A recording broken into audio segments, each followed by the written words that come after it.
Yes sir.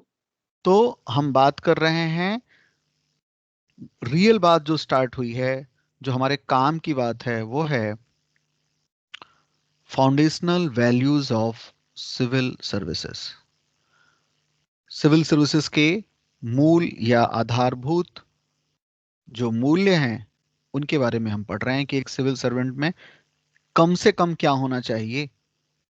तो मैंने बताया कि करीब करीब 6-7 वैल्यू की हम बात करें तो हम कितना भी बड़ा आंसर या कितना भी छोटा आंसर वो शब्दों के हिसाब से लिख सकते हैं। उसमें मैंने बताया कि पहला जो वैल्यू है, या पहले के शुरू के जो वैल्यू मैं ले रहा हूँ, वो ग्रीक इरा के 4 कार्डिनल वैल्यूज से ले रहा हूँ, वर्चूज से ले रहा हूँ। और फिर बाद में कुछ और जो ग्रीक इरा के बाद के भी वैल्यूज हैं, उनको भी मैं उसमें जोड़ रहा हूँ। अगर ये 5-7 हमारे पास वैल्यू हैं, तो हम इन्हें कहेंगे सिविल सर्विसेज फाउंडेशनल वैल्यूज। उसमें मैंने सबसे पहले बताया प्रूडेंस। प्रूडेंस का मतलब बताया right reason applied to practice, और किसी व्यवहारिक दशा में उचित बौद्धिकता का प्रयोग, जो दो चीजों से मिलकर बनता है इस तरह का प्रूडेंस, जिसमें दो विजडम होते हैं। थ्योरेटिकल विजडम, जो ये सत्य को जो खोजता है, जो ट्रुथ की खोज करता है, नियम खोजती है, वह है सैद्धांतिक बुद्धि, थ्योरेटिकल विजडम। ये जरूरी है, बट सिविल सर्वेंट के लिए लिमिटेड हो तो चलेगा। क्यों? उसको रेडीमेड लॉ मिलते हैं, उसे केवल अप्लाई करना होता है। लॉ मेकिंग में उसका रोल लिमिटेड है। ठीक है। तो उसकी ज्यादा वैल्यू है प्रेगमेटिक विजडम वाली, जो दूसरा प्रूडेंस का जो दूसरा हाफ है, जो ये तर्क से, कौन से तर्क को कहाँ प्रयोग करना है, या किस समय कौन सा तर्क या बौद्धिक निर्णय लेना है, दैट इज प्रैग्मेटिक विजडम। तो अगर एक सिविल सर्वेंट प्रैग्मेटिक विजडम के साथ है, तो वो सिविल सर्विसेज की फाउंडेशनल वैल्यू के साथ है, एक वैल्यू के साथ है। सबको क्लियर हुआ? बताओ, कोई yes sir. Doubt? No sir. Second value जो है वो जस्टिस। जस्टिस को, जो हम कोर्ट वगैरह में जस्टिस देखते हैं, वो जस्टिस का बहुत मामूली पार्ट है, वो कुछ भी नहीं है। एक्चुअल में जस्टिस से जो लेना देना हमारा है, वो है सोशल जस्टिस हम कर पाए, वो हम उसको हम कैसे समझें। तो आप खट फटाफट लिखते भी चलना सारी बातें। जस्टिस को हम दो पार्ट में डिवाइड करके समझेंगे। जस्टिस के दो अपने दो कंपोनेंट से मिलकर बनेगा जस्टिस। पहला है फेयरनेस और दूसरा इनटाइटलमेंट। इनटाइटलमेंट, फेयरनेस जिसको हिंदी में हम कहेंगे निष्पक्षता, निष्पक्षता। और इनटाइटलमेंट अधिकारिता या हकदारी, हकदार होना, अधिकारी होना। अधिकारी ऑफिसर नहीं, इनटाइटल वाला अधिकारी, यानी कि ये काम करने की हक है मुझे, ये पाने का मुझ पे मुझे हक है, ये है इनटाइटलमेंट। तो अगेन, जस्टिस के अपने आप में दो कंपोनेंट हैं, फेयरनेस एंड एंटाइटलमेंट। फेयरनेस निष्पक्षता है हिंदी में। मतलब, निष्पक्षता का मतलब क्या है? सबसे सरलतम ढंग से हम कैसे समझ सकते हैं? किसे कहेंगे निष्पक्ष हम? तो हम निष्पक्ष उसे कहेंगे जो पहचानों के आधार पर भेदभाव नहीं करता। ये पहचानों के आधार पर भेदभाव ना करना क्या है? हम पैदा होने से लेकर बड़े होने तक बहुत सारी चीजों के प्रभाव में आ जाते हैं, और उससे हमारी कुछ पहचान बनती है। उससे हम कई चीजों को लेकर प्रिजुडिस होते हैं। तो मैं उत्तर भारतीय हूँ और शाकाहारी हूँ, वेजिटेरियन हूँ, और लेट से विष्णु का पुजारी हूँ, या विष्णु के अवतारों किसी का पुजारी हूँ, कृष्ण का पुजारी हूँ।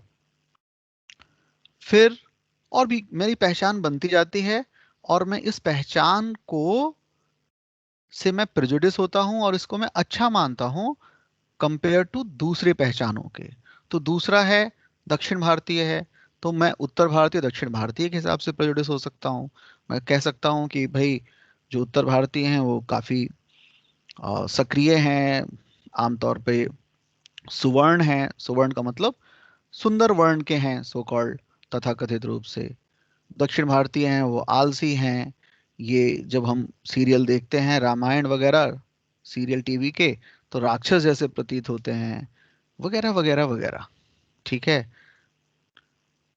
खाने का ढंग उनका अलग है। ठीक है। तो हमारी बहुत सारी पहचानों को लेकर हम प्रेजुडिस होते हैं। ठीक है। मुझे एक फैसला करना है, एक एक्सीडेंट का फैसला हुआ है, एक लेडी गाड़ी चला रही थी, मैं पहले से प्रेजुडिस हूँ कि अरे, उसमें फैसला पहले ही मैं करके बैठा हूँ कि कोई लेडी चला रही है तो गलती इसकी ही होगी। फैसला तो बस खाली एक खाना पूर्ति है। मैं तो जानता ही हूँ कि सड़क पर औरतें जो गाड़ी चलाती हैं वो बहुत ही रैश ड्राइविंग करती हैं, घटिया ढंग से चलाती हैं। अब मैं प्रेजुडिस हूँ इस बात को लेकर, किसी खास जाति को लेकर, किसी खास धर्म, खान पान, पूजा पद्धति, वगैरह वगैरह। तो पहचानों के आधार पर भेदभाव ना करना। पहचान समझ में आए? किस तरह की पहचान, किस तरह की आइडेंटिटी समझ में आ रही है आप लोगों के? Yes sir. Yes sir. जी सर। तो किसी भी तरह का डिस्क्रिमिनेशन ना करना according to any identity. No discrimination on the basis of identity. तो तमाम पहचानों के आधार पर मैं भेदभाव नहीं करता, तो मैं फेयर हूं। मेरा जो जस्टिस का पहला कंपोनेंट है वो फेयरनेस का है। जैसा कि मैंने आपको, मुझे याद आ गया, मैंने बताया था कि हमारा हमारा संविधान जो है, हमारा कॉन्स्टिट्यूशन, इक्वलिटी बिफोर लॉ कह रहा है। ये इक्वलिटी बिफोर लॉ फेयरनेस है कि विधि के समक्ष समता, इक्वलिटी बिफोर लॉ। कोई भी गरीब अमीर, स्त्री पुरुष, फलाना जाति, फलाना वर्ग, फलाना कलर, फलाना, कुछ भी मायने नहीं रखता। All are equal before law, that is fairness.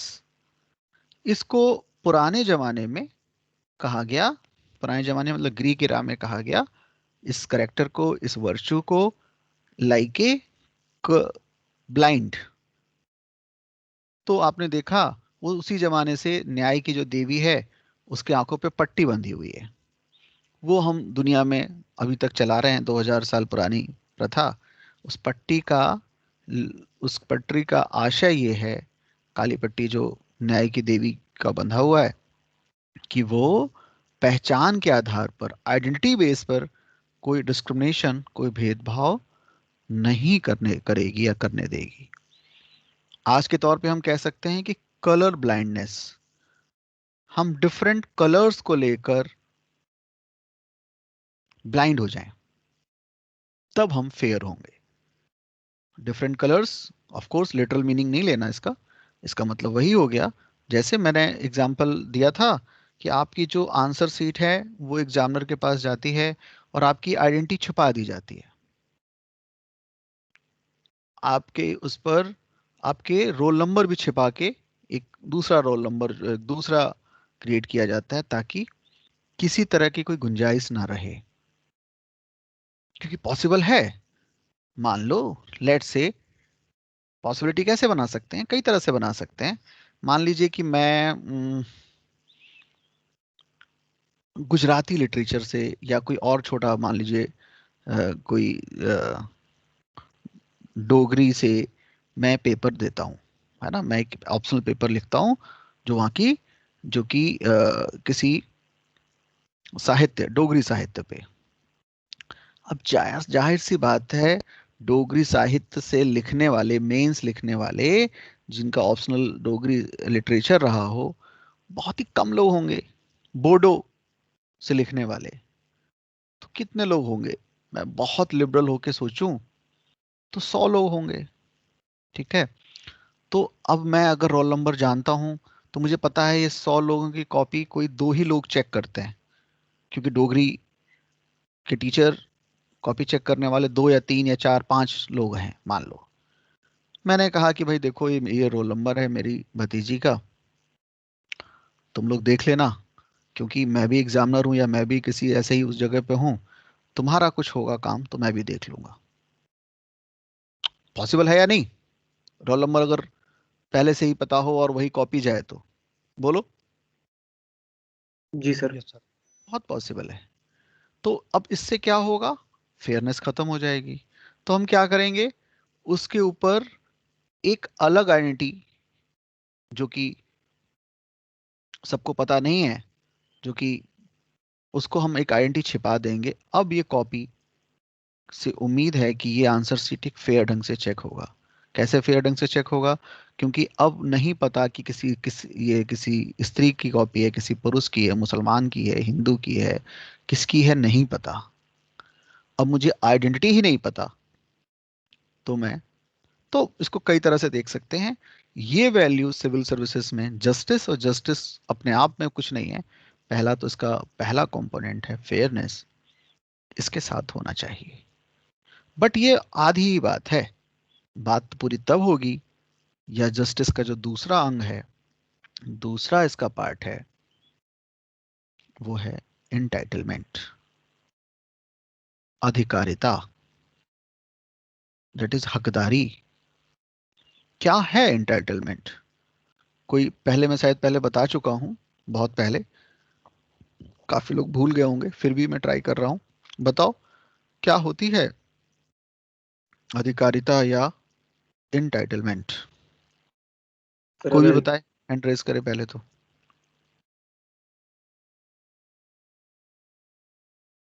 केवल एक? ऐसा नहीं होगा। दो, तीन, बाकी लोग नहीं बता सकते, किसे कहेंगे एंटाइटलमेंट?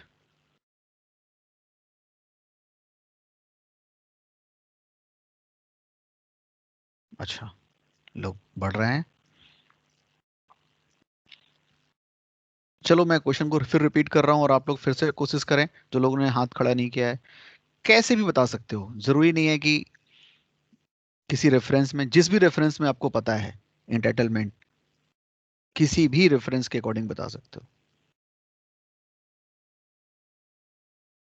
नहीं, कोई ग्रोथ नहीं हुई, कोई बात नहीं। तो आप ही में से पूछता हूं जिन्होंने हैंड रेज किया है, बताओ हिमानी। हिमानी। सर एंटाइटलमेंट को ऐसे समझ सकते हैं कि समथिंग की जो जो सोसाइटी है, सोसाइटी में रहने वाले लोग हैं, वो डिजर्व करते हैं कि जो मिनिमम चीजें हैं हम्म, वो सबको मिलनी चाहिए। तो प्रॉपर एंटाइटलमेंट की उनकी हक है, वो उनका राइट है उन्हें लेना। हम्म, जैसे चलो एग्जाम्पल के ठीक है। लिए कि प्रॉपर्टी राइट्स हैं, अब लड़कियों को हम्म, भी मिलते हैं, तो वो हम्म, राइट्स जो लड़कियों को मिल रहे हैं वो उनका हक है। ठीक। ठीक है, मैं समझ गया, सबको संक्षेप में बताना है क्योंकि मेन बात हाँ बतानी है केवल। विक्रम बताएं। Sir, dues from the resources. ठीक है, आप लोग समझ रहे हैं, थोड़ा और स्पष्ट मैं चाह रहा हूँ। अ, अभिनव।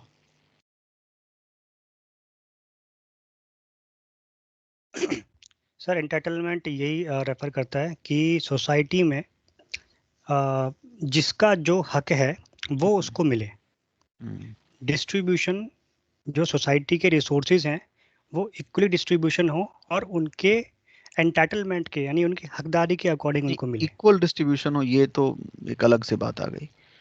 ठीक, खैर ठीक है, अच्छी कोशिश है। और कौन है, समीर का हो गया, समीर बताएं। Yes sir.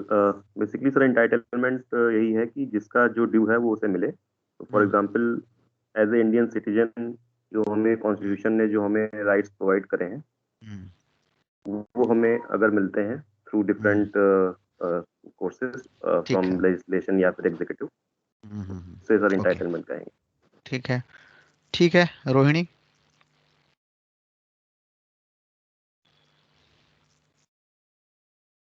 Rohini. Everybody. What is not able to everybody justly in तुम a टाइप just कर दो, manner. तुम इसमें चैट बॉक्स में, आवाज बिल्कुल भी समझ में नहीं आई है। हाँ ठीक है, आशीष जल्दी से बताएं। सर इसमें आपने ईगो डिफेंस में बताया था कि आइडेंटिटी के बारे में बताया था कि अपनी आइडेंटिटी क्रिएट करने के लिए जो समाज का वीकर सेक्शन है उसको जो राइट्स मिलते हैं वो किसी की कृपा नहीं है, बल्कि वो उसका अधिकार है, वो उसके राइट्स हैं, वो हकदारी है, उसको ये समझना चाहिए। हाँ ठीक है, ठीक है। रवि? सर किसी भी पर्टिकुलर राइट या पर्टिकुलर प्रिविलेज जो कानून ने दी है, कॉन्स्टिट्यूशन ने दी है, उसे मिलने की जो हकदारी होती है, जैसे सिंपल वर्ड्स में कि मनुष्य की ये उसके मनुष्य होने भर से ही उसकी ये अधिकार हकदारी है कि उसको मूलभूत जरूरतें जिससे उसका जीवन यापन होता है उसे वो मिले। ठीक है, तो सही है, सब लोगों ने ठीक कहा है। किसी के पास कुछ और कहने को हो तो वो बोल सकता है विदाउट मेरा नाम लिए, माइक ऑन करे और बोले। ठीक है,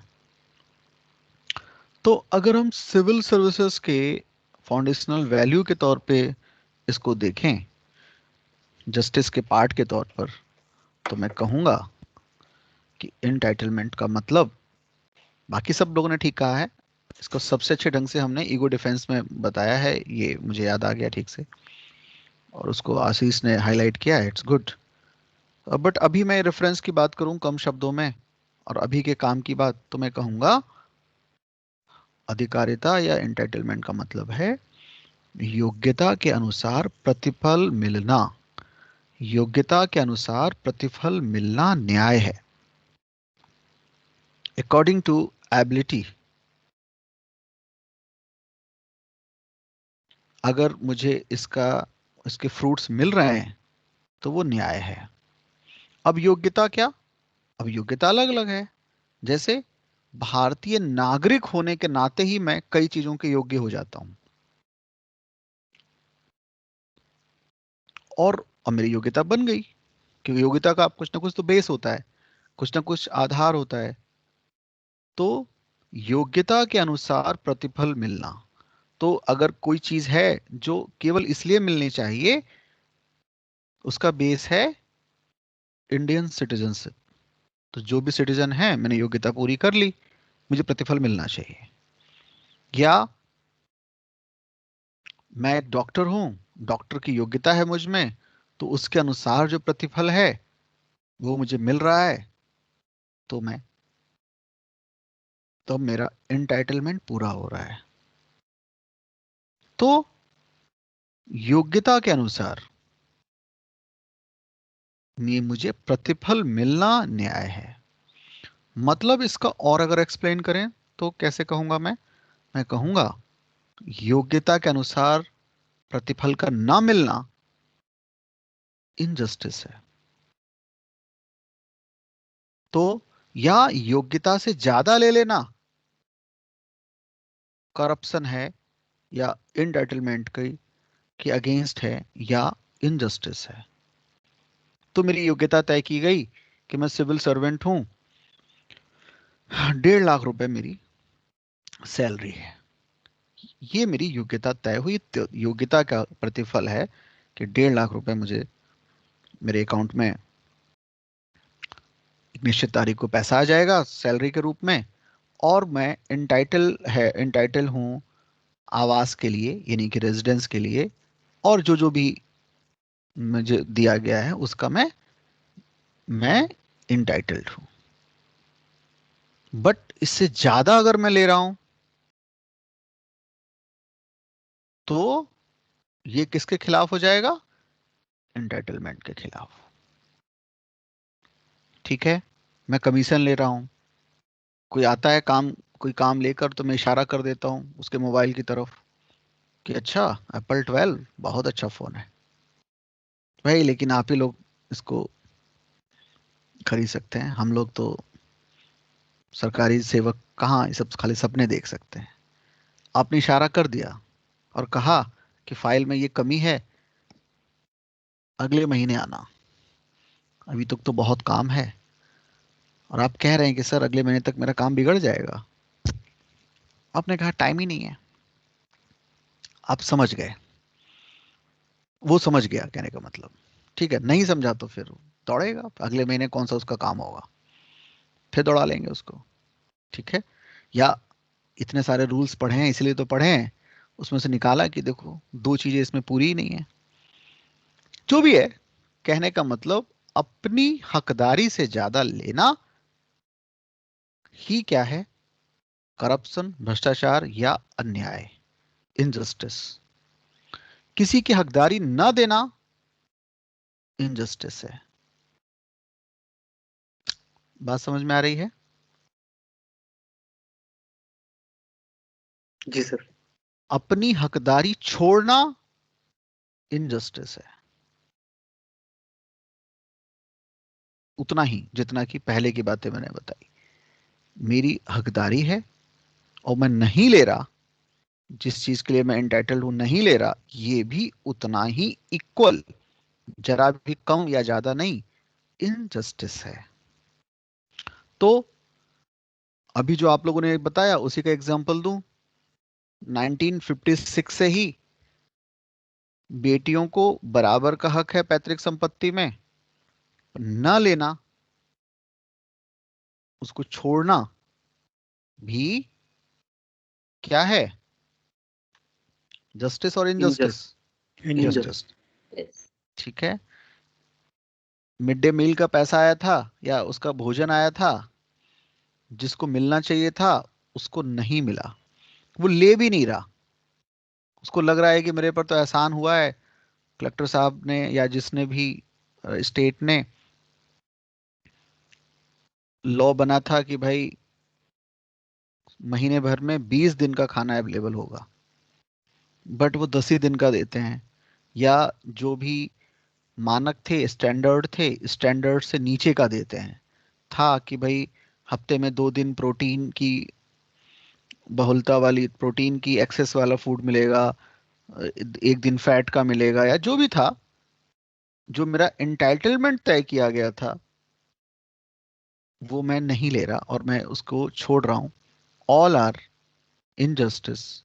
ये सारी चीजें हैं जो अधिकारिता, एंटाइटलमेंट को छोड़ने वाली बात है, जो कि इनजस्टिस है।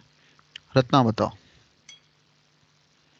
क्या पूछना है? तो जैसा कि आप बता रहे हैं एंटाइटलमेंट का सर, तो जब आपने जॉन रॉल्स पढ़ाया था उसमें जस्टिस बताया था, उसमें वेल ऑफ इग्नोरेंस को बताया था, तो सर ये एंटाइटलमेंट, फिर आपने क्रिटिज्म में रॉबर्ट नॉजिक बताया था, तो ये जो जस्टिस है ये रॉबर्ट नॉजिक के उसके हिसाब से हो रहा है, मतलब जस्टिस?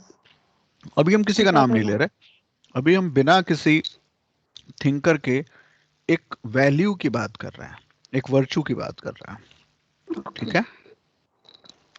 इसमें किसी थिंकर से मैच हो सकता है, नहीं हो सकता है, ये बेस नहीं है, ठीक है। ठीक है। अभी हम वर्चू की बात कर रहे हैं कि क्या फाउंडेशनल वैल्यू होने चाहिए या कार्डिनल वैल्यू क्या बताए गए हैं। तो योग्यता से कम लेना, योग्यता से ज्यादा लेना, दोनों ही इनजस्टिस या एंटाइटलमेंट के खिलाफ बात होगी।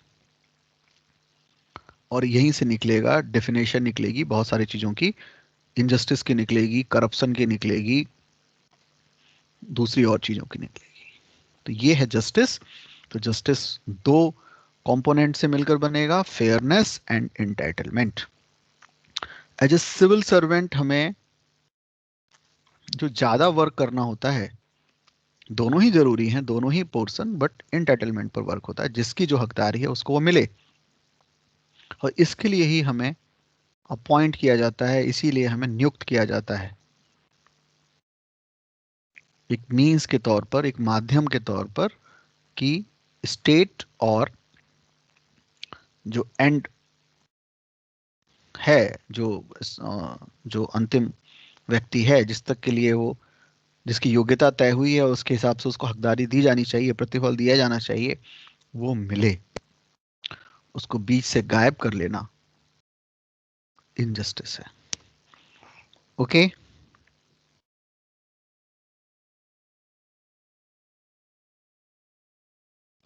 जी। Yes sir. ओके। तो ये था आपका जस्टिस। जरूरत पड़ने पर और भी बातें कल कभी करेंगे, फिलहाल फाउंडेशनल वैल्यू के तौर पर इतना समझना काफी होगा। नेक्स्ट है फोर्टिट्यूड, FORTITUDE, फोर्टिट्यूड। क्या है फोर्टिट्यूड, बताओ जल्दी से कोई भी।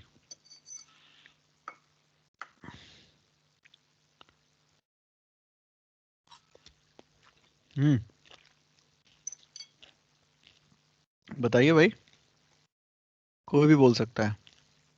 Sir, raising voice against any unethical act or any situation. और So the ability to confront fear and uncertainty. ठीक है, और कोई? सर साहस। साहस, ठीक है। तो किसी भी एडवर्स कंडीशन में स्ट्रेंथ शो करना। ठीक है, और बताओ, उसको थोड़ा जोड़ दो आप लोग,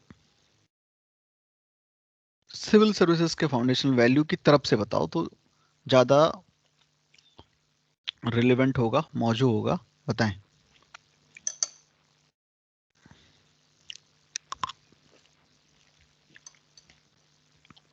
Sir, following the constitution at any given point of time. चलो ठीक, सबका ठीक है। मैं एक नए ढंग से बताने की कोशिश कर रहा हूं। रेफरेंस है वही foundational value of civil services. अगर मुझे बताना हो कि क्या है फोर्टिट्यूड, तो हिंदी इसकी, ये हैंड डाउन कर लो ये रत्ना, ताकि नए बार आप हैंड रेस करेंगे तो पता चलेगा कि कुछ पूछ रही हैं आप। तो मुझे बताना हो कि फोर्टिट्यूड क्या है, तो हिंदी ऑफ कोर्स इसकी साहस है, बट मैंने हमेशा बताया है कि दो भाषाओं का एग्जैक्ट ट्रांसलेशन पॉसिबल ही नहीं है। दो भाषाओं का एग्जैक्ट ट्रांसलेशन पॉसिबल ही नहीं है, इसीलिए कोई हम जब ट्रांसलेटेड किताब पढ़ते हैं तो जरूरी नहीं है कि जो राइटर कहना चाह रहा है वही ट्रांसलेशन में आए, संभव ही नहीं है। ये इस पे डिपेंड नहीं करता कि ट्रांसलेटर कितना अच्छा है, पॉसिबल ही नहीं है। घटिया ट्रांसलेटर है तो बहुत दूर चला जाएगा, बहुत ही अच्छा ट्रांसलेटर है तो कम दूर जाएगा, बट दूरी बनी रहेगी। रिप्लेसमेंट होता ही नहीं है। भावनाएं जो मैंने सोची हैं और उसको मैं एग्जैक्ट कॉपी पे लिखना चाहूं वो भी पॉसिबल नहीं है, जबकि मैं ही लिख रहा हूं, तो ट्रांसलेशन कैसे पॉसिबल है। लेकिन काम चलाओ इसका ट्रांसलेशन है साहस, बट मैं इसको समझाने की कोशिश करता हूं। फोर्टिट्यूड, ध्यान से सुनो। फोर्टिट्यूड है भय पर विजय, फोर्टिट्यूड है निर्भय रहना, फोर्टिट्यूड है विपरीत परिस्थितियों में भी न घबराना, फोर्टिट्यूड है परिस्थितियों से प्रभावित न होना, फोर्टिट्यूड है निर्भीक तरीके से जो आइडियल्स हैं, आदर्श हैं, उनका पालन करना। फोर्टिट्यूड होगा मूल्यों पर, वैल्यूज पर अडिग रहना। ये बहुत ही इंपॉर्टेंट वैल्यू है, होनी चाहिए सिविल सर्वेंट में। जब लिखते समय आप इसको हाईलाइट करेंगे। हम बहुत सारे प्रेशर बनाए जाते हैं हमारे ऊपर। अभी खेमका की न्यूज पढ़ी होगी आपने, एक IAS थे राजस्थान हरियाणा कैडर। बहुत तरह के प्रेशर हैं भाई, रूलिंग पार्टी का प्रेशर है, अपोजिशन का प्रेशर है, सीनियर का प्रेशर है, जूनियर का प्रेशर है, मुझे अच्छा कहने वालों का प्रेशर है। ये बहुत बड़ा प्रेशर है। अगर मुझे 150 लोग अच्छा कहने लगे तो मैं उनका गुलाम हो जाता हूं, क्योंकि मुझे डर रहेगा कि कल को ऐसा ना हो मुझे वो अच्छा कहने की जगह बुरा कहने लग जाए। ये सारा कुछ प्रेशर है, भय है, और उसकी वजह से मैं जो मुझे करना चाहिए, जो मुझे लगता है कि मुझे करना चाहिए, वो मैं करने से रुक सकता हूं। पनिशमेंट का भय है, इसी तरह पुरस्कार न मिलने का भी भय है। इसी तरह जो मेरी प्रशंसा करते हैं, प्रशंसा उनकी रुक जाएगी और वो आलोचना में बदल जाएगी, इस बात का भय है। तमाम तरह के भय होते हैं मनुष्य के। हम कई बार अपने आप से भी भयभीत होते हैं, कई वजहों से। किसी चीज के खो जाने का भय, किसी चीज के न मिलने का भय, हानि लाभ का भय, यश अपयश का भय, बहुत सारे भय हैं। उन सब भय, उन सब डर से ऊपर उठ कर निर्भीक रहना फोर्टिट्यूड है। तो मैटर, फोर्टिट्यूड का मैटर एक सैनिक के तौर पे खाली नहीं है। फोर्टिट्यूड का मैटर रोज का है कि जो आपके आदर्श हैं, जो आपके आइडियल्स हैं, क्या उस पे आप अडिग रहते हैं विपरीत परिस्थितियों में भी, एडवर्स कंडीशंस में भी? इफ यस, आपके अंदर ये वैल्यू है, फोर्टिट्यूड की वैल्यू है। कई बार आपके आदर्श से कोई सहमत नहीं होता, आपके अपने भी सहमत नहीं होते जो आपके लिए बहुत वैल्यू रखते हैं। फिर भी क्या आप अपने आदर्श को लेकर उन विपरीत परिस्थितियों में अपने मूल्यों को लेकर, वैल्यूज को लेकर अडिग हैं? अगर हैं तो आपके अंदर फोर्टिट्यूड है। बात समझ में आ रही है क्या? जी सर। तो फोर्टिट्यूड है, अगर मेरे सिद्धांत हैं, मेरे वैल्यूज हैं, लेट्स से इंडियन कॉन्स्टिट्यूशन के प्रियम्बल के वैल्यूज हैं, सिद्धांत हैं मेरे, उनके साथ मैं डटा हुआ हूं, अडिग हूं। परिस्थितियां बहुत अनुकूल प्रतिकूल कैसी भी हो सकती हैं, क्योंकि हर कोई तो नहीं अड़ा ना। आप अड़े हुए हैं, आप डटे हुए हैं। वो अपने वैल्यूज हो सकता है, उनके स्वार्थ वाले वैल्यूज या जो भी वैल्यूज हों उसको वो देख रहे हैं, और आप उसकी तरह ही अगर बह गए। क्यों बह गए? मैंने बताया, हम बहुत सारी अनसर्टेनिटीज, बहुत सारे भय, बहुत सारी आलोचना, विपरीत परिस्थितियों से डरते हैं। कई बार उनके लिए डरते हैं जो हमारे अपने हैं, जिनको हम खोना नहीं चाहते, बहुत सारी वजहों से। क्योंकि आमतौर पे जो हमें समझाया जाता है, जिस तरह से हम बड़े होते हैं, हम समझते हैं, दुनिया को हम समझते हैं, और दुनिया होती है हमारी अपनी। मेरे लिए दुनिया हो सकती है मैं, मेरा बच्चा या बच्चे, पत्नी या पति, दो चार लोगों की दुनिया है। वही अगर खत्म होती हुई दिखे, जो कि दिख सकती है, क्योंकि दुनिया, हर किसी की दुनिया अपनी दुनिया होती है। मेरी दुनिया में जरूरी नहीं है कि 7 अरब 8 अरब लोग, धरती पे जो लोग हैं सब शामिल हैं, नहीं है। हर किसी की अपनी दुनिया है। उस दुनिया को खोने से वो डरता है। ईगो की दुनिया है, सब लोग मुझे सम्मान से देखते हैं, कल को यही लोग मुझे अपमान से देखने लगेंगे, वगैरह वगैरह। ये बहुत ही बड़ा वर्चू है, आसान नहीं है। मैंने आपको कई बार कहा, पॉलिटी पढ़ाने से लेके अब तक, जो लीडर है, जो नेता है, पॉलिटिशियन है, वो बहुत ही डरपोक और आमतौर पर इन्फेरिटी कॉम्प्लेक्स का शिकार आदमी होता है। क्योंकि ताकत की दौड़ में वही पड़ता है अंधाधुन रूप से जो अंदर से खाली हो, जो हीन भावना का शिकार हो। वरना 24 घंटे एक चीज के पीछे दौड़ना जिंदगी भर, और उसको एक बड़ा आदर्श मानना आसान नहीं है। तो ज्यादातर मामले में लीडर वो है जो इसके पीछे दौड़ता है। हीनता की ग्रंथि जो है, इन्फेरिटी कॉम्प्लेक्स का जो एलिमेंट है, जितना ज्यादा होगा वो उतना ज्यादा बड़ा लीडर होने की संभावना है, क्योंकि उसको भरने के लिए वो खालीपन तो अंदर है बट वो भरना बाहर से चाहता है, क्योंकि यही सीखा गया है, यही सिखाया गया है। तो अपनी शक्ति का संचय करता है। आप थोड़ा सा कोरिलेट करके देखें, दुनिया में जितने भी तानाशाह हुए हैं, बर्बर तानाशाह, वो किसी न किसी स्पष्ट रूप से दिख जाने वाले ग्रंथि के शिकार हैं। कुछ लोग कई बार दिखता नहीं है, अस्पष्ट ग्रंथियां होती हैं। हिटलर देखें, मुसोलिनी देखें, नेपोलियन देखें, तैमूर लंग देखें,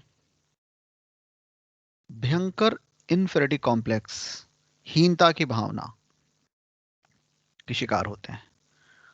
कोई अपने शारीरिक बनावट को लेकर हीनता का शिकार है, कि उसके दिमाग में है कि लंबा होने का मतलब खूबसूरत होता है, वो नाटा है, छोटा है। कोई अलग अलग हीनता के शिकार हैं और उसकी पूर्ति वो बाहर से कर रहे होते हैं। और ऐसे में उसके खिलाफ खड़े हो जाना कभी, जो कि संभव कम है, बट अगर है तो वो है फॉर्टिट्यूड। इसीलिए मैंने गांधी को कहा था कि Gandhi as a leader exception हैं, अपवाद हैं, और ऐसे अपवाद बहुत गिने चुने हैं दुनिया में। इसलिए गांधी की जो थ्योरी है उसको मैं उसको एक्सेप्ट करूं या ना करूं, वो तो बहुत सब्जेक्टिव है, मेरे ऊपर है।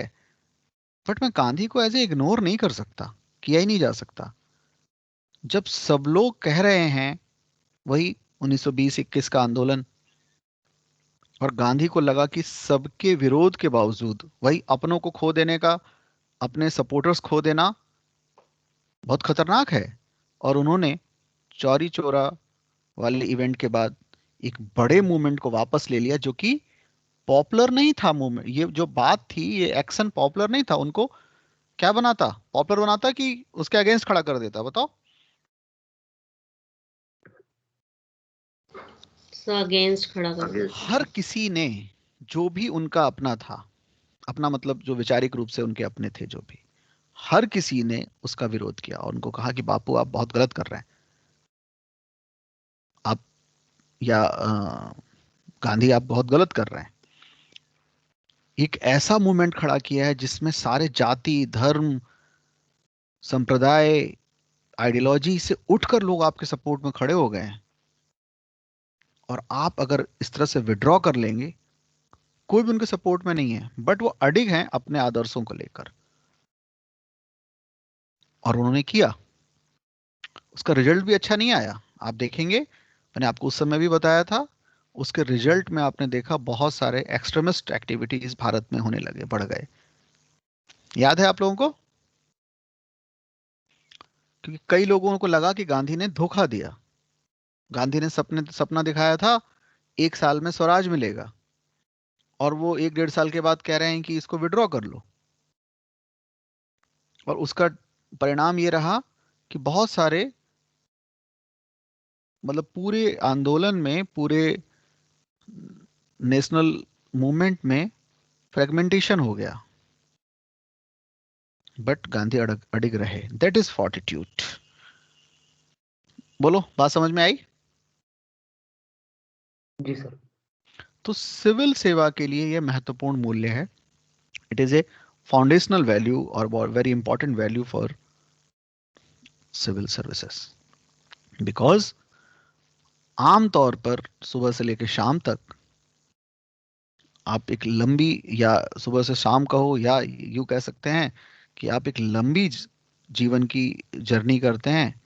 आप 21-22 साल में अगर सिलेक्ट होते हैं और जाके 62-64 में रिटायर होते हैं, तो एक लंबा समय बिताते हैं।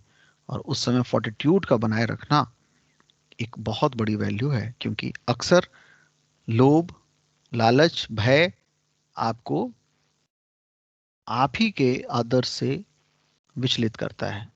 और वो इसलिए, ये साहस तो हम कह दे रहे हैं, बट जैसा मैंने कहा, इन सब पे विजय पाना, भय पर निर्भीक होना, निर्भय होना, परिस्थितियों का, जैसे कि हमने भगवत गीता में इसको समझा था जब मैं पढ़ा रहा था। क्या बताया था ऐसे व्यक्ति को? ऐसा व्यक्ति क्या है? स्थिर प्रज्ञ। स्थिर प्रज्ञ है। जो हानि लाभ जय पराजय में विचलित नहीं होता है। किस चीज से विचलित नहीं होता? अपने आदर्शों से, अपने आइडियल या वैल्यू से विचलित नहीं होता, क्योंकि ये तो होगा ही। आप थोड़ी सी कोशिश कर लें, आप थोड़ा ऑब्जर्व करें अपनी लाइफ को। आपने जब भी मेजर डिसीजन लिया लाइफ में, इवन कि छोड़ो ना, ये तो बहुत बड़ा मेजर डिसीजन है भी नहीं, बट हम इसको मान ले रहे हैं क्योंकि अभी यही काम कर रहे हैं आप लोग कि सिविल सर्विस की तैयारी करनी है। कई लोगों ने अनुभव किया होगा, जब जब आपने बिल्कुल डट के सोचा, सच में सोचा, एक तो है कि बस ठीक है कर लेते हैं, जब भी आपने डट के सोचा, बहुत सारी प्रतिकूल परिस्थितियां आ जाती हैं और पता नहीं कहां कहां से आ जाती हैं, जो पहले थी भी नहीं या सोचा भी नहीं था। तो ये अक्सर होता है। आप जब भी हवा के खिलाफ खड़े होंगे, उसको इनकार करना चाहेंगे, बहुत सारी चीज जानी अनजानी आपको डराएंगी, आपके खिलाफ खड़ी होंगी, परिस्थितियां प्रतिकूल करेंगी, एडवर्स सिचुएशन क्रिएट करेंगी, और वहां पे टिके रहना फॉर्टिट्यूड है। आई थिंक मैंने आपको समझा दिया है। कुछ पूछना है तो पूछो।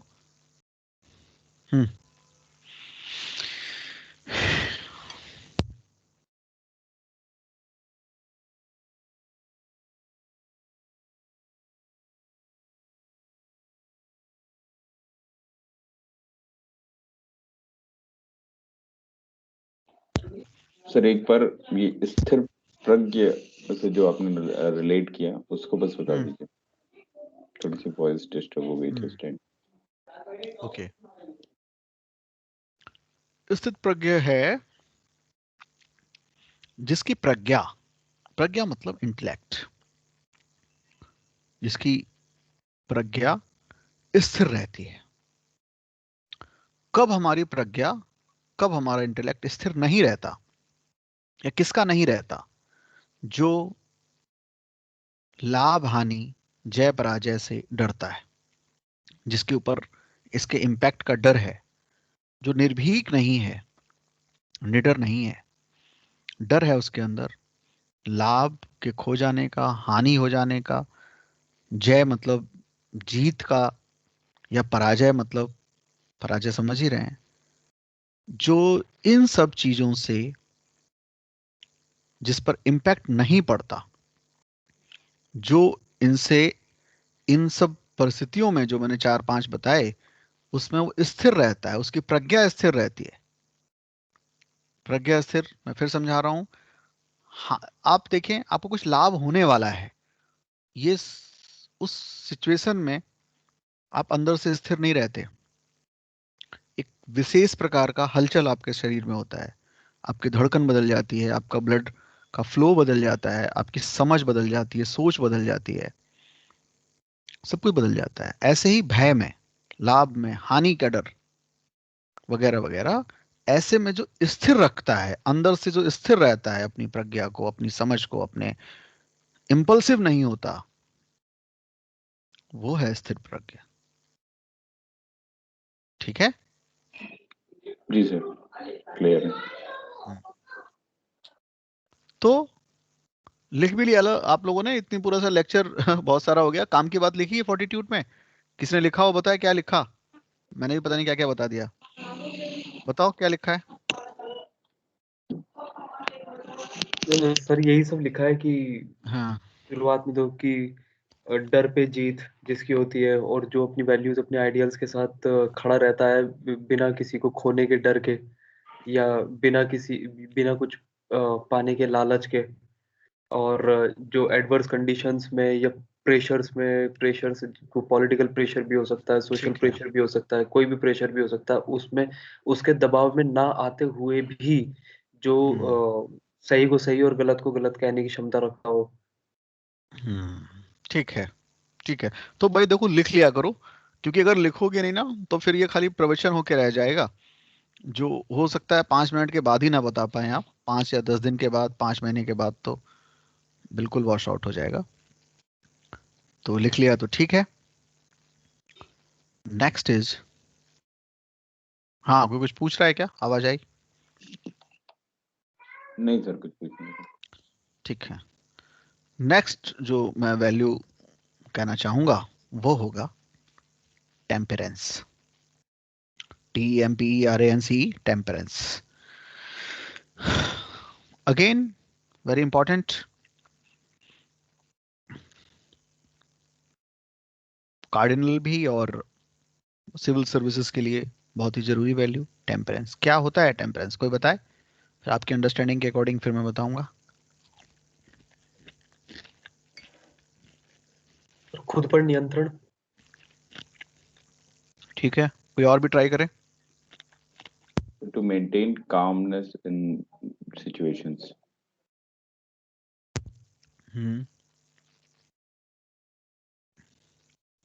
करो भाई, बोलते रहो, और लोग बताओ।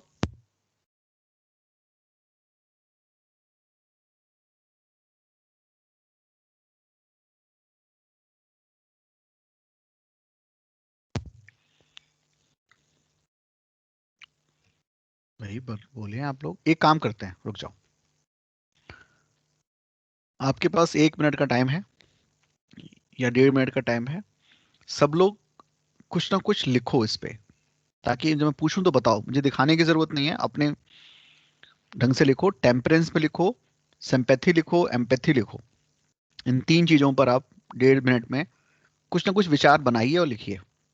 लिखिए केवल इसलिए जब मैं पूछूं तो बता पाए, एक सीरीज से बताए। सब लोग करें, 1 मिनट का टाइम है, स्टार्ट कीजिए।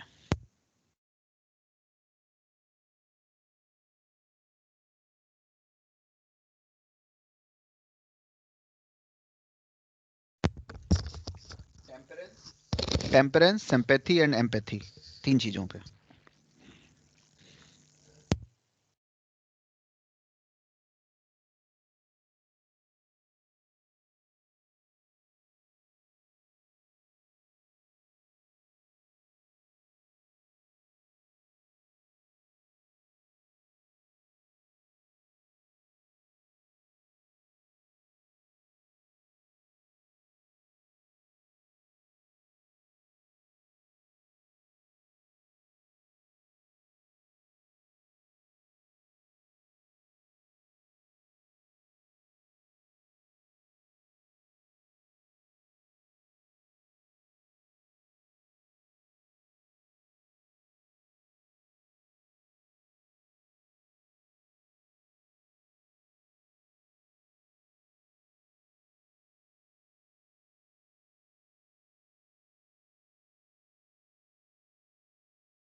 हाँ जी, हो गया? जिसका हो गया वो बताए। टेम्परेंस, जिसको हिंदी में बोल देते हैं संयम, और बाकी चीजों पे भी सिंपैथी, एम्पैथी, बताएं। आवाज आ रही है? हाँ आ रही है, हाँ जी सर, बताइए। टेम्परेंस पे बोलता हूँ सर। इसमें हाँ बी काम एंड कंट्रोल ओवर इमोशंस, ठीक है। not to be impulsive in any situation, hmm, and maintaining the situational moral values when we are in a situation to take decision. Hmm, So this is something for temperance. Sympathy is when I am considerate ठीक है, enough ठीक है, एक to. Minute रुकिए, Okay. और उनको भी number देते हैं। और कोई बताए?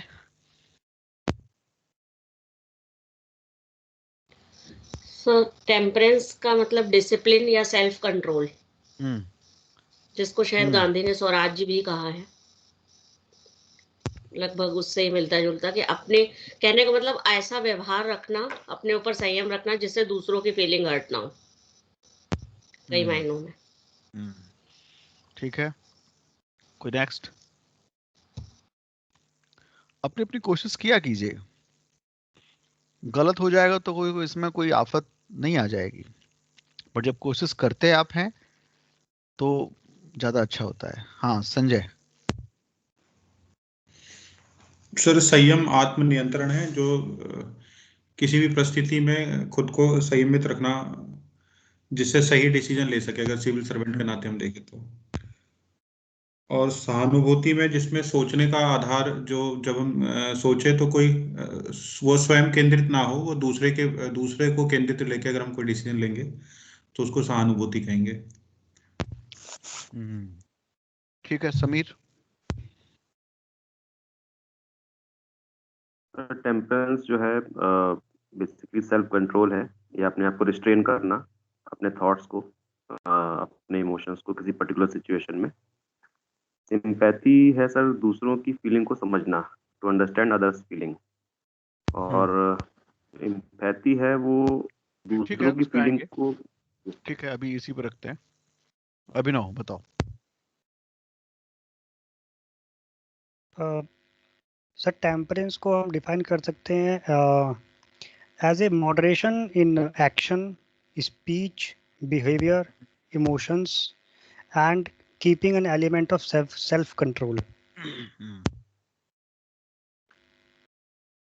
ठीक, अच्छी कोशिश है। और कोई रह गया? ठीक है, पूजा आप बताएं। आप आई और शांत हैं, कुछ बोल ही नहीं रही। बोलना चाहें बोलिए।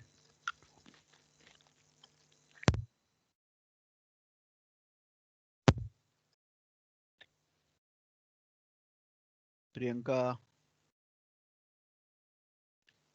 रवि ने आंसर नहीं दिया। रवि तो सबसे जल्दी बताएं। रवि।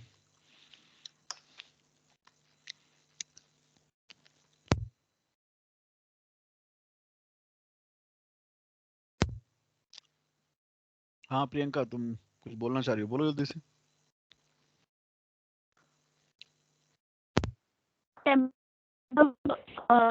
सोचने समझने की क्षमता को व्यवस्थित, यानी सही रखने की संवेदना, फीलिंग, और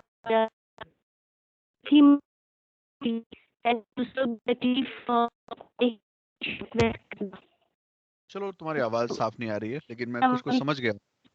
ठीक है, कुछ कुछ मैं समझ रहा हूँ, बट ज्यादा आवाज बहुत ज्यादा ब्रेक हो रही है। खैर, देखिए, टेम्परेंस, इसको हिंदी में बोल देते हैं संयम।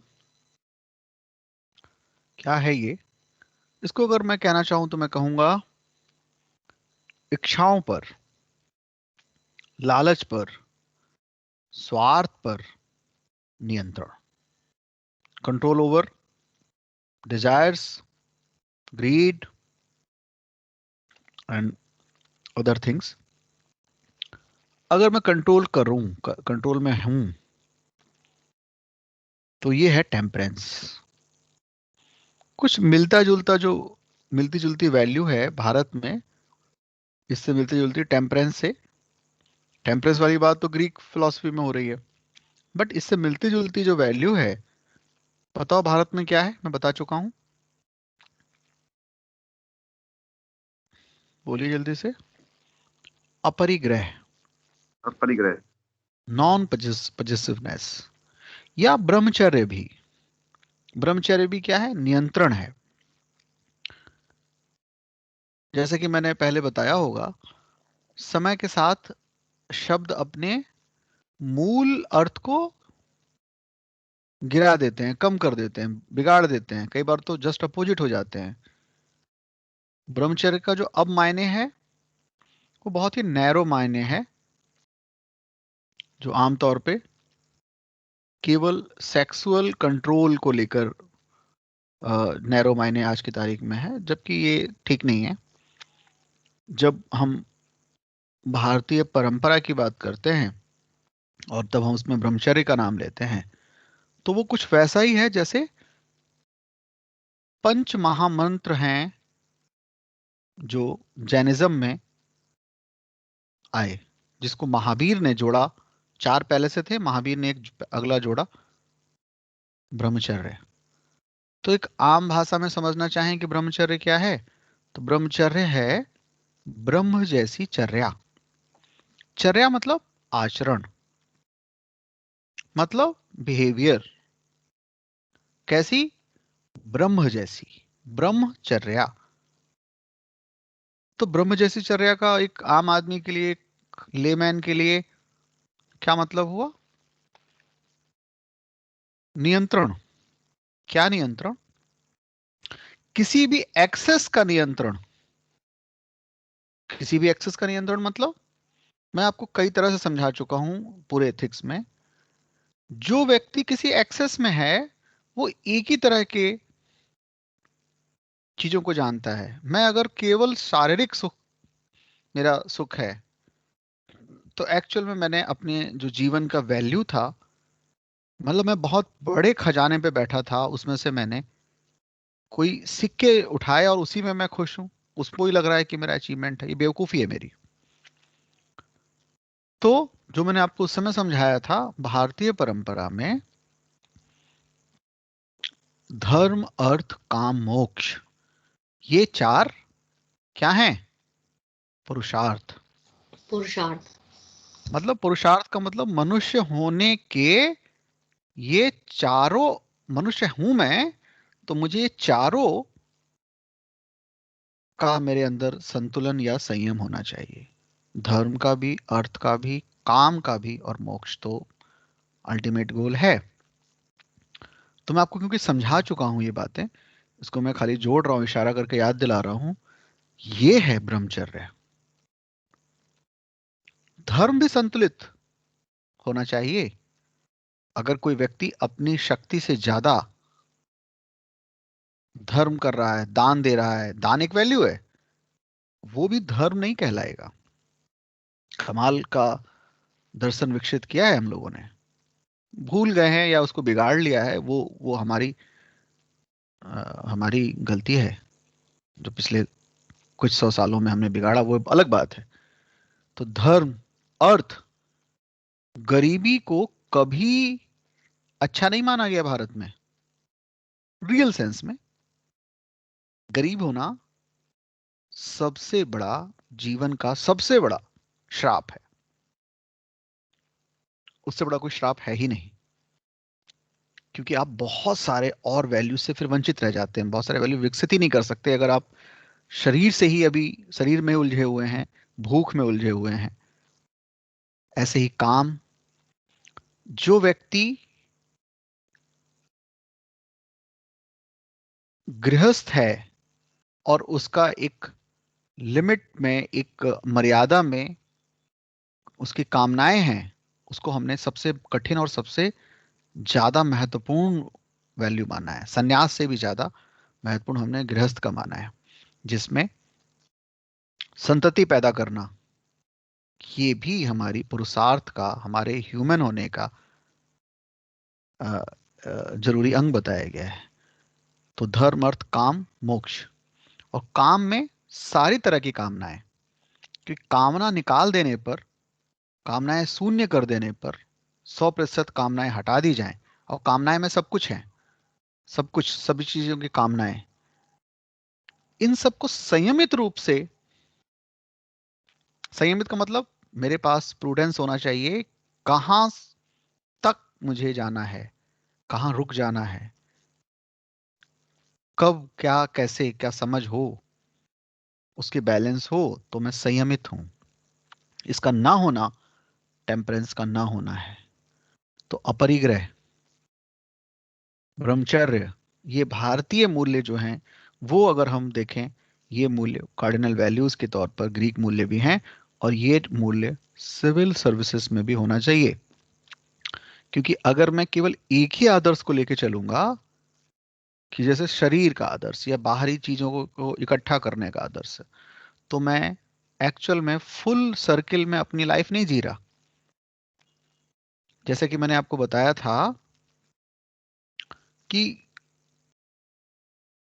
हमें दूसरी चीजों का भी ज्ञान हो, तब तो हम कंपेयर कर पाएंगे। अगर मैंने केवल पैसे और शक्ति और इन्हीं चीजों के पीछे दौड़ा हूं, मुझे दूसरे मूल्यों का पता ही नहीं है, तो मैं ना कंपेयर नहीं कर पाऊंगा और फिर मैं कभी शायद संयमित भी ना हो पाऊं।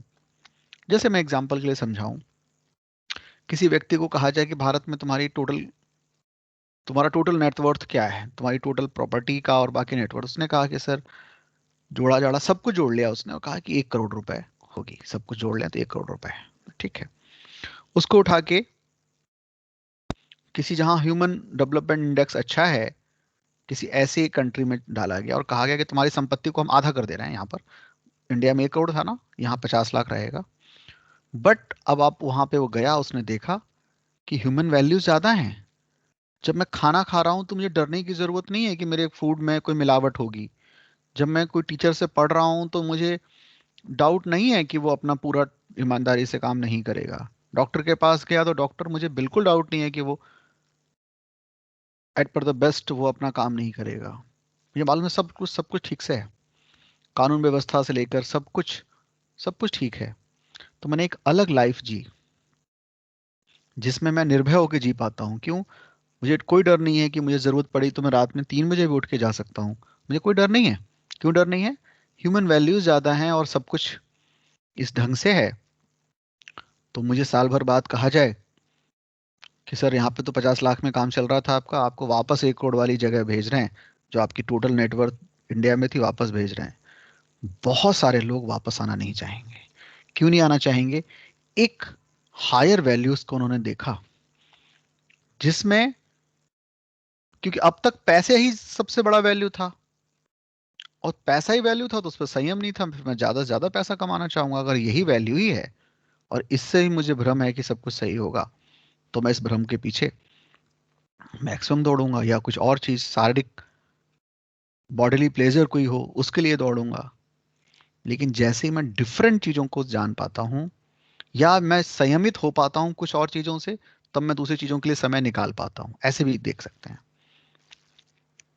तो जो टेम्परेंस है, अगर है इच्छाओं पर, लालच पर, स्वार्थ पर नियंत्रण है, तब मैं दूसरे के लिए ज्यादा संवेदनशील होऊंगा। दूसरे की समझ ही मुझ में तब आएगी, मौका ही तब आएगा जब मैं अपने तमाम चीजों पर को कंट्रोल करता हूं, संयम रखता हूं।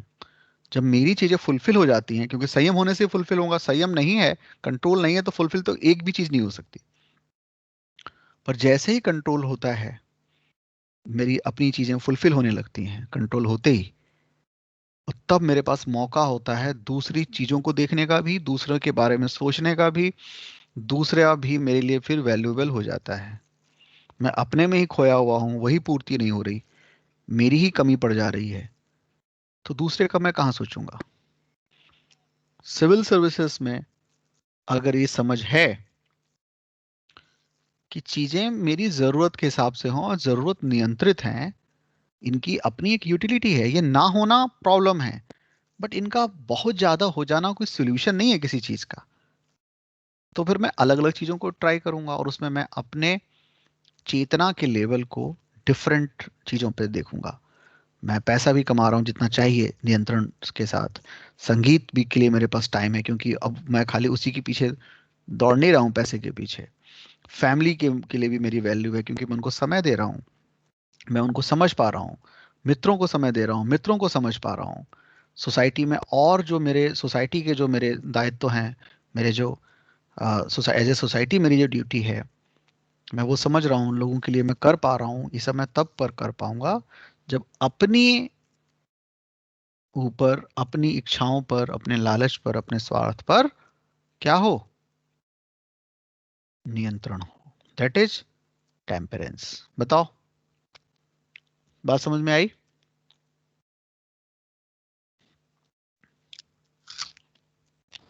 जी सर। जी सर। इसको जरूर जोड़ देंगे इंडियन वैल्यूज के साथ और ये लिख देंगे कि एग्जैक्ट नहीं, बस मिलती जुलती वैल्यू अपरिग्रह और ब्रह्मचर्य के रूप में भारत में भी मौजूद रही है, जो हमें पूर्ण मनुष्य होने का या मनुष्य होने के सारे जो आयाम हैं उसको छूती है, हमारे जीवन को ज्यादा फुलफिल करती है, ज्यादा उसके अंदर वैल्यू ऐड करती है, क्योंकि संयमित हम होते हैं तो हम और चीजों के लिए मौका निकाल पाते हैं।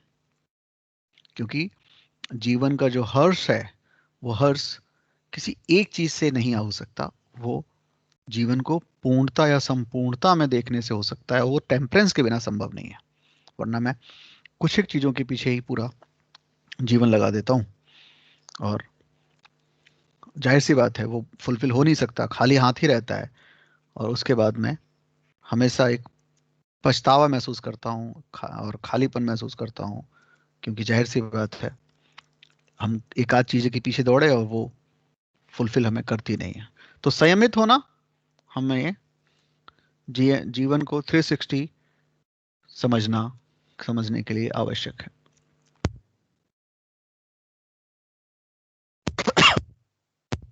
तो खैर ये हो गया आपका टेम्परेंस। Now sympathy. टेम्परेंस में से कुछ पूछना है तो पूछिए, फिर हम सिंपैथी एम्पैथी के बारे में आपसे पूछेंगे। पूछिए आप लोग पहले।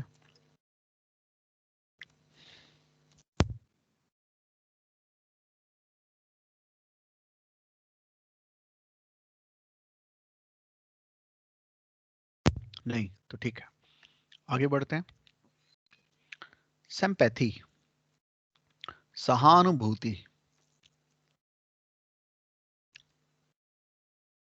हाँ, कोई कुछ बोल रहा था, बताया भाई सहानुभूति क्या है, सिंपैथी क्या है। तुम्हारा माइक वाइक ठीक हुआ रोहिणी? अगर है तो जरा कोशिश करो डिफाइन करने की, कम से कम वर्ड्स में, एक लाइन में, व्हाट इज सिंपैथी। मैंने लिख दिया। लिख दिया? ओके ठीक है, और लोग बताओ।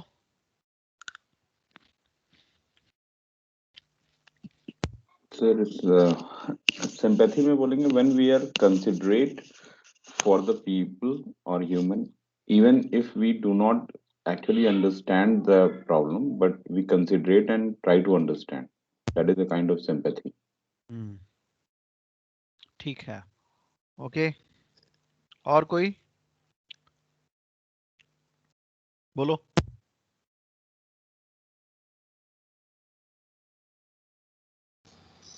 सर सिंपैथी में दूसरों के दर्द के प्रति या दूसरों की जो फीलिंग है उसके लिए हमदर्दी होना, और एम्पैथी में सेम फीलिंग के साथ उस तकलीफ को महसूस करना। जैसे फॉर एग्जांपल जो डिप्राइव्ड सेक्शन थे उनके लिए गांधी की सिंपैथी थी, लेकिन जो अंबेडकर थे वो सेम फीलिंग रखते थे, इसलिए उनकी एम्पैथी थी। और ठीक है, कोई और डिफाइन करे। सिंपैथी को पहले डिफाइन करो, एम्पैथी को छोड़ो अभी। सिंपैथी बताओ, सबसे स्मॉलेस्ट और कंप्लीट डेफिनेशन क्या हो सकती है वो सोच के बोलो। कोई किताबी ज्ञान की जरूरत नहीं है, खुद के अंदर सोचो, आपके अंदर से निकल कर आएगा सारा ज्ञान। क्या है, टूलर आशा नहीं सोचना अपने आप को। innate. इनेट है। बस मैं रिमेम्बर करा रहा हूँ। हाँ बताओ। हाँ अभिनव। सर कम शब्दों में सिंपैथी को ऐसे डिफाइन कर सकते हैं, it could be sympathy could be defined as a feeling of pity and a sense of compassion.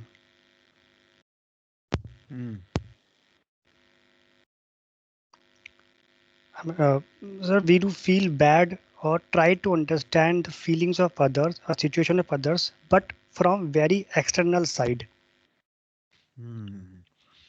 ठीक है, अब इसको संक्षेप करना है। ठीक है, कोई और ट्राई करे। अच्छी कोशिश है इनकी, बट इसको हम और छोटा कर सकते हैं। इन्होंने जो कहा है इसी को और कम शब्दों में कहा जा सकता है बल्कि एक आध चीज और उसमें जोड़ के भी और छोटा हो जाएगा। हाँ, कोई और सर ट्राई करे? सर एक बार और ट्राई करो। करो। Sir the degree of moving towards absolutism to relativism. बहुत फिलोसफिकल हो गया, बताओ जरा, थोड़ा एक्सप्लेन करो अब इसको। सर इसमें we are just moving from egoism to like pure egoism to the like and try to maintaining or try to understand the interest of all. ठीक है, कोई और है? देखो, मैं कई बार कह चुका हूं, आप जब इन्वॉल्व होते हैं ना तो इसको बहुत लंबे समय तक याद रख पाएंगे। आप इन्वॉल्व नहीं है तो याद नहीं रख पाएंगे। क्योंकि जब जैसे ही मैं क्लास में बोलने की कोशिश करता हूं एज ए स्टूडेंट या करती हूं, केमिकल चेंज होता है। हम वैसे ही, आप अपने हार्ट बीट को देखेंगे या बाकी चीजों को देखेंगे, वही नहीं रहता। क्लास में बोलना आपके अंदर चेंज लेके आता है, उससे आपकी याददाश्त ज्यादा बनी रहती है क्योंकि आपका इन्वॉल्वमेंट ज्यादा हो जाता है। एक साइंटिफिक ट्रुथ है ये। तो जरूर बोलें बिना ये सोचे कि बेहतर है यानी अच्छा है या नहीं। अच्छा कुछ नहीं है, सब अच्छा है।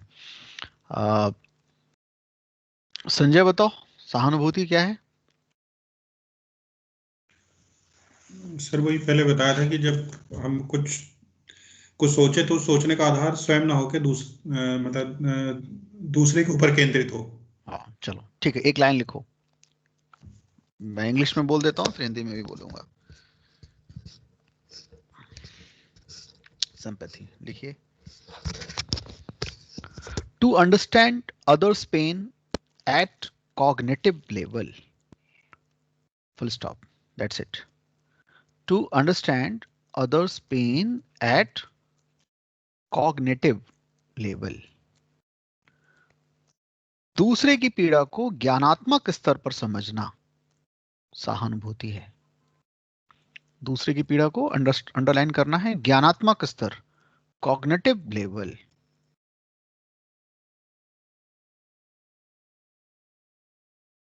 कॉग्निटिव लेवल का मतलब क्या है? ज्ञान के स्तर पर।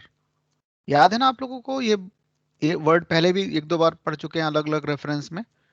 कॉग्निटिव याद है आप लोगों को? एटीट्यूड। हाँ यस सर। वही मैं इस्तेमाल कर रहा हूँ, उसी शब्द को इस्तेमाल कर रहा हूँ, और ये कंप्लीट डेफिनेशन होगी विदाउट एनी बुकिस लेवल पे। ये आपके अंदर से आएगा। To understand others pain at which level?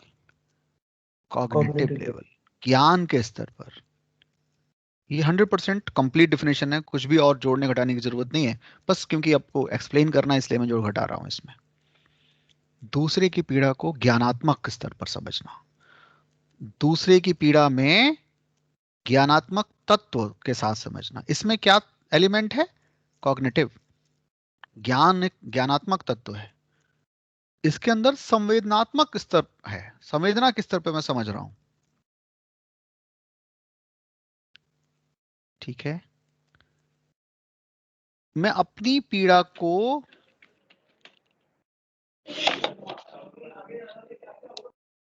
क्या हुआ किसका? तो मैं अपनी पीड़ा को तो समझता ही हूं, मैं आपकी पीड़ा को समझ रहा हूं। और अगर मैं समझ रहा हूं, अगर मुझ में सिंपैथी है, तो एज ए सिविल सर्वेंट अगर मुझे ज्ञानात्मक स्तर पर इसको समझता हूं, तो इसका निदान खोजूंगा, इसका इसका इसको बाहर निकलने का रास्ता खोजूंगा। आप मेरे पास आएंगे तो मैं उसको ज्ञानात्मक समझ पर से के साथ ज्ञान के स्तर पर, कॉग्निटिव लेवल पर समझ रहा हूं, तो उसका मैं, इसका क्या रेजोल्यूशन होगा उसके सर्च करूंगा मैं। बोलो, बात समझ में आई? सर ये ज्ञान के स्तर पे समझने की मतलब क्या बात हुई? मतलब ये नहीं समझ में आया मुझे। मतलब ये कह रहे हैं कि भाई उसकी पीड़ा ये का जब मुझे हम ज्ञान है। एटीट्यूड में पढ़ ही चुके हैं, तो मैंने जी वहां सर। बताया ना, ज्ञान के स्तर पे समझने का मतलब, मैं आपने मुझसे कहा कि सर हमारे लेट्स से हमारे मोहल्ले में सर पानी नहीं आ रहा, या पानी गंदा आता है। आप समझ गए कि हाँ, अच्छा पानी गंदा होने का मतलब क्या है। ज्ञान के स्तर पे आप समझे और आपने कहा कि ठीक है, इसका समाधान खोजते हैं। पानी गंदा होने का क्या मतलब है आप समझ गए, ये है ज्ञान का स्तर। किसी हाँ स्त्री जी, ने हाँ आके सर। कहा, आज आप मेल ऑफिसर हैं, कि सर मेरा कॉलेज है, मैं महिला विद्यालय में पढ़ती हूँ, और कुछ अराजक तत्व हैं जो कॉलेज के बाहर लड़कियों के साथ अक्सर छेड़खानी करते हैं। अब ये छेड़खानी का क्या मतलब है, ये आप कॉग्निटिव लेवल पर ज्ञानात्मक ढंग से ज्ञान के स्तर पर समझ गए कि क्या होता है। बात समझ में आई? जी सर। तो दूसरे की पीड़ा को समझ रहा हूं मैं ज्ञान के स्तर पर। ज्ञान के स्तर पर कॉग्निटिव लेवल मतलब इसका मतलब क्या, कहने का मतलब है मैं समझ रहा हूं, दैट इज कॉग्निटिव लेवल। मेरे लिए वो ग्रीक लैटिन नहीं है, वो मेरे लिए समझ का विषय है। मैं इसी सोसाइटी में जानता हूँ और छेड़ने का क्या मतलब होता है मैं जानता हूँ, और छेड़ने का जो मतलब है, इसकी पीड़ा को, मैं जो दूसरे की पीड़ा हुई है उसको मैं समझ रहा हूँ, और समझ रहा हूँ तो इसका जो भी इसका सोल्यूशन है उसकी तरफ मैं एक्शन लूंगा। That is sympathy. सिंपैथी होना, अगर सिंपैथी नहीं है एक सिविल सर्वेंट को, तो उसके अंदर तो अब तक जो हमने पढ़ा है वो तो 4 कार्डिनल वैल्यूज जो हैं वो अरिस्टोटल इरा से, अरिस्टोटल के टाइम का है, वो तो ठीक है। बट अब मैं कुछ एक्स्ट्रा बातें बता रहा हूँ। उसमें मैंने बताया सिंपैथी को हम कैसे कहेंगे, क्योंकि सिंपैथी को समझ तो सकते हैं बट अब लिखना भी तो है, खाली समझना तो है नहीं, और वो भी कम शब्दों में है, और ऐसा लिखना है कि आप इसको दूसरा समझ जाए कम से कम शब्दों में। तो आप कहेंगे कि कॉग्निटिव लेवल पर, to understand others pain at cognitive level is sympathy. दूसरे की पीड़ा को ज्ञानात्मक स्तर पर समझना सहानुभूति है। यहां तक बात समझ में आई? जी सर। जी। अब इससे बड़ी वैल्यू, ये मिनिमम वैल्यू है। आप लगभग सब चीजों को, 100% तो नहीं बट मैक्सिमम चीजों को कॉग्निटिव लेवल पर समझ सकते हैं, क्योंकि आप इसी सोसाइटी से जुड़े हुए हैं। तो इसमें दायरा बड़ा है, इसमें क्वांटिटी बहुत है। ज्ञान के स्तर पर समझना का स्कोप हमेशा ज्यादा होता है। आपको ज्ञान करा दिया जाए, ज्ञान हो जाएगा। आप दलित के रूप में पैदा नहीं हुए, आप सवर्ण के रूप में पैदा हुए हैं, बट दलितों की जो समस्या है उसको आपके ज्ञान के लेवल पर समझाना संभव है। इसमें बहुत बड़ी समस्या नहीं है, और ऐसे करोड़ों समस्याओं को आपको ज्ञानात्मक स्तर पर समझाया जा सकता है, कॉग्निटिव लेवल पर आपकी अंडरस्टैंडिंग बनाई जा सकती है। तो जब ये शब्द आएगा आप तुरंत को रिलेट कर लेंगे ज्ञानात्मक स्तर पे, कॉग्निटिव लेवल पर, और समझ जाएंगे कि सामने क्या कहा जा रहा है। जब हम डीप फिलॉसफी में, जैसे कल, कि किसी का माइक ऑन हो जा रहा है, बीच बीच में डिस्टर्ब हो रहा है, बंद करके रखे, तो बैकग्राउंड में कुछ आ रहा है। तो जैसे कल हमने कहा फिलोसफिकल लेवल पर हम समझते हैं भाषा को भी। प्लीज का मतलब मैंने बताया था, प्लीज जो है एक शब्द है बट अलग अलग रेफरेंस के अकॉर्डिंग अलग अलग इसके मायने हैं। याद है आप लोगों को? Yes sir. तो ऐसे हम पता नहीं करोड़ों चीजों को समझा सकते हैं, इसमें कोई बहुत दिक्कत नहीं है कॉग्निटिव लेवल पर। बट इसमें एक बहुत ही बड़ा एलिमेंट मिसिंग है, वो है इमोटिव, इमोशंस का। ये ज्ञान के स्तर पर कॉग्निटिव लेवल पर तो है, इमोटिव लेवल पर नहीं है। क्यों? आप करोड़ों चीजों का इमोशन एक साथ जमा कर पाना आसान नहीं है, मुश्किल है। तो अगर हम क्वांटिटी के बेस पे देखें तो आपके अंदर कम से कम सिंपैथी का होना चाहिए, और सिंपैथी आपके अंदर जगाने के लिए एज ए सिविल सर्वेंट आपको उन चीजों से ज्ञान करा देना चाहिए। तो आपको पढ़ाया जाना चाहिए सोशल प्रॉब्लम्स इन इंडिया, आपको पढ़ाया जाना चाहिए सोशल जस्टिस या lack of social justice in India.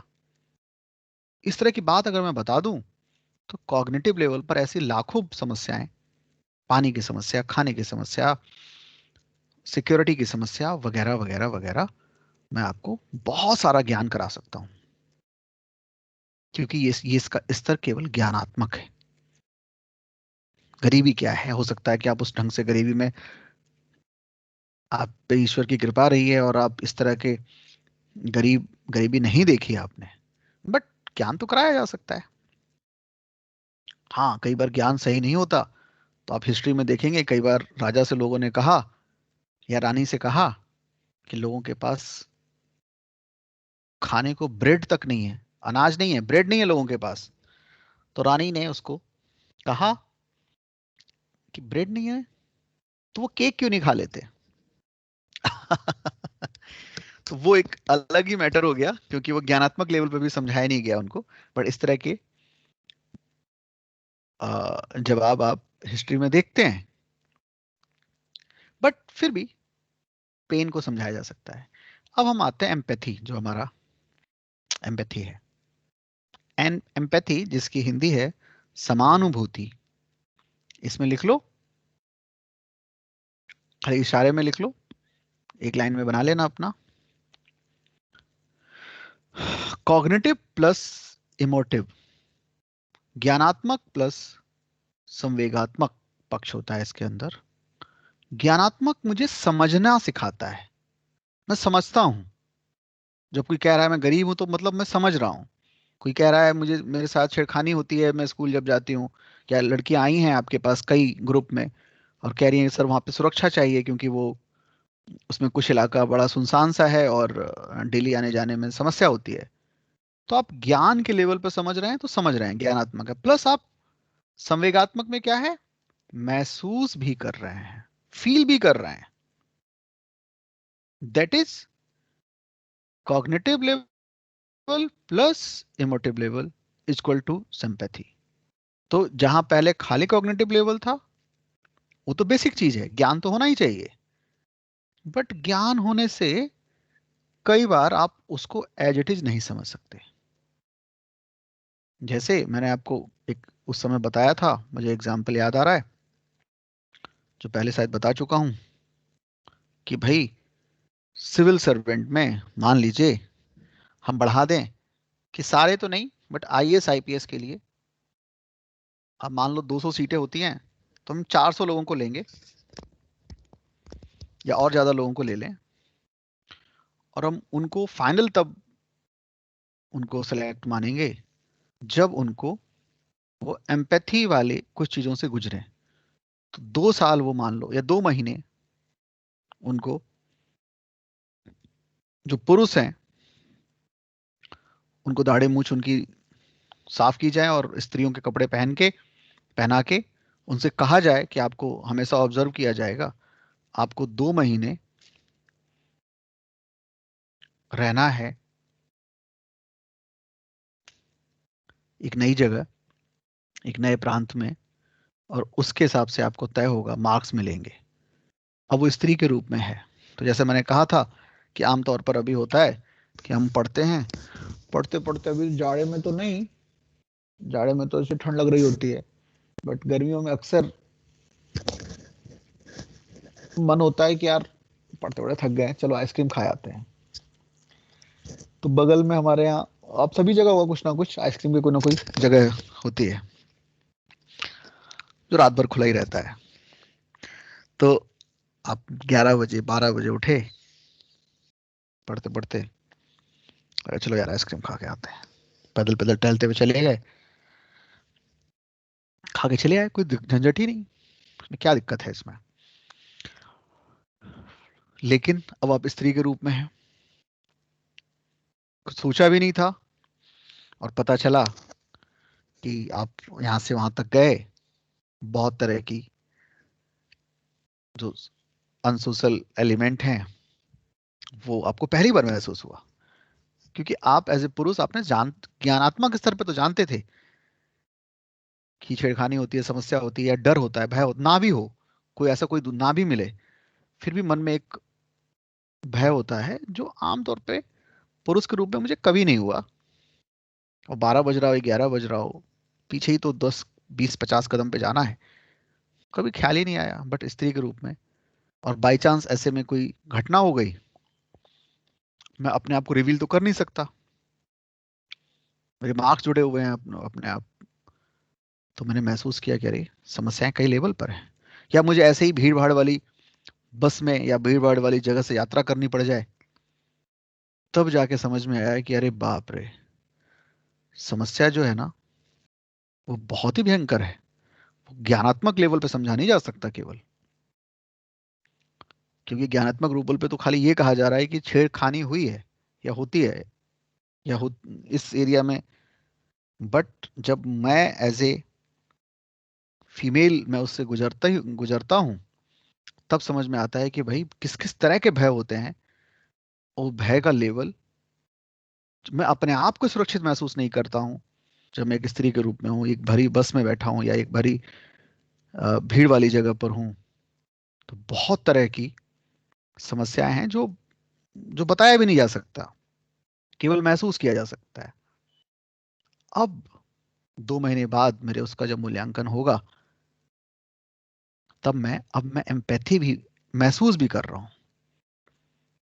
तब मेरे पास, अब मैं एक एसपी हूं एक जगह पे, मान लो पहले वाले में सिंपैथी रखता हूं, पहला वाला तरीका, किसी कॉलेज की गर्ल्स कॉलेज की लड़कियां आई, उन्होंने कहा कि सर ऐसी सी बात है, मैंने 4 सिपाही लगा दिए कि भाई अब संख्या तो कम रहती है हमारे पास सिपाहियों की, तो फिर भी हमने कहा कि देखो कॉलेज खुलने के टाइम और छुट्टी के समय 4 सिपाही आसपास रहेंगे, पेट्रोलिंग करेंगे।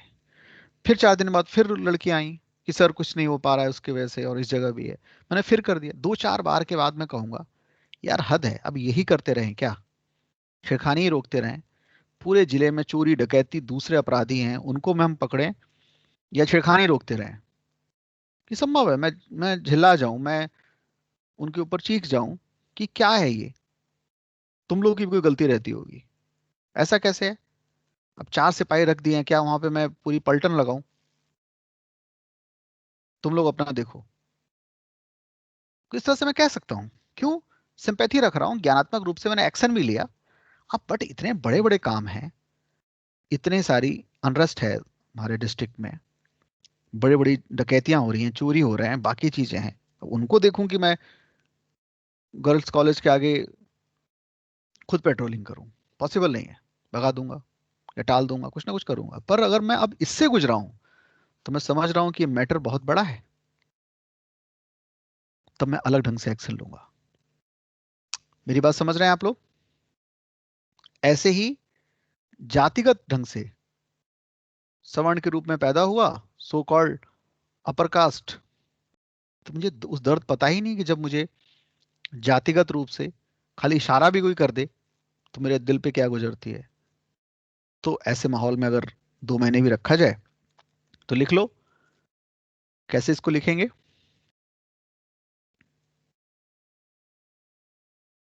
When someone starts feeling other pain,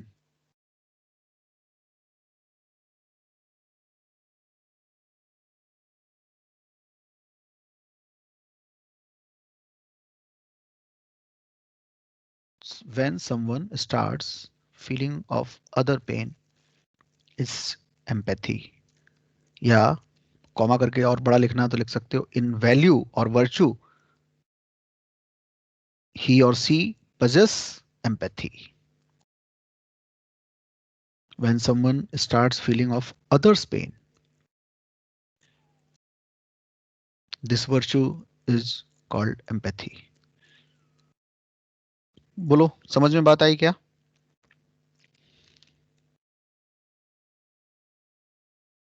ज्ञानात्मक plus संवेगात्मक, emotive, दोनों लेवल पर। जाहिर सी बात है इसमें गहराई ज्यादा होगी, बट हो सकता है मैं हर चीज को इमोशन के साथ, शायद बहुत सारी चीजों को शायद मैं ना जोड़ पाऊं, यह संभव है। हालांकि अगर मैं सेंसिटिव हो जाऊं, सेंसिटिव मेरा करेक्टर हो जाए, तो मैं बहुत सारी चीजों को संवेदन के लेवल पर भी समझ सकता हूं, बट कुछ लोग इसमें बाधा मानते हैं। सच पूछा है तो मेरे देखिए बहुत इसमें प्रॉब्लम नहीं है। मेरा सेंसिटिव होना,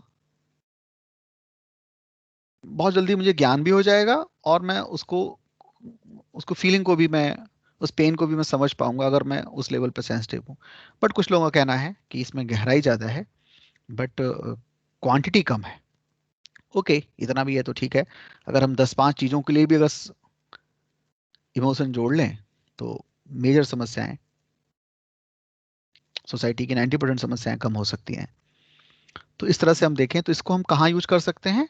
सोशल जस्टिस के प्रश्नों में एम्पैथी होके देखना। जैसे मैंने कहा, छेड़खानी एक ज्ञानात्मक लेवल पर बहुत मुझे अंदर तक कुछ झिझोड़ती नहीं है। क्या है इसमें? ठीक है, मुझे कंपेयर करना है, बड़ा डकैत, लगातार चोरियां हो रही हैं मेरे जिले में, डकैतियां हो रही हैं, अपराध दूसरे हो रहे हैं, वो देखूंगा मैं, जाहिर सी बात है वो मेरे लिए बड़ा वैल्यू बन सकता है। किस लेवल पर? सिंपैथी के लेवल पर एम्पैथी के लेवल पर मैं समझ सकता हूं कि अरे बाप रे, मैं एज ए एसपी या एज ए कॉमन मैन भी, मैं जैसे सिविल सर्वेंट, मैं दूसरों को क्या सुरक्षा दूंगा? मैं खुद सुरक्षित महसूस नहीं करता हूं एज ए फीमेल। ऐसी जगहों पर, सुनसान जगहों पर, भीड़ भाड़ वाली जगहों पर, रात के 12-11 बजे, जब मेरी खुद की सुरक्षा के लिए अनिश्चितता है, अनसर्टेनिटी है। और जैसा कि मैंने कभी बताया होगा या आगे बताऊंगा, आपके अंदर का पूरा हार्मोनल चेंज हो जाता है अगर आप डर जाएं या डरा दिया जाए। अनसर्टेन क्रिएट करते ही आपकी लाइफ में कोई भी चीज, कोई भी व्यक्ति, कोई भी सिचुएशन अनसर्टेनिटी लेकर आ जाए, तो आप में हो सकता है आप हाथी जैसे ताकतवर हों, चींटी के आगे भी खड़े नहीं हो पाएंगे।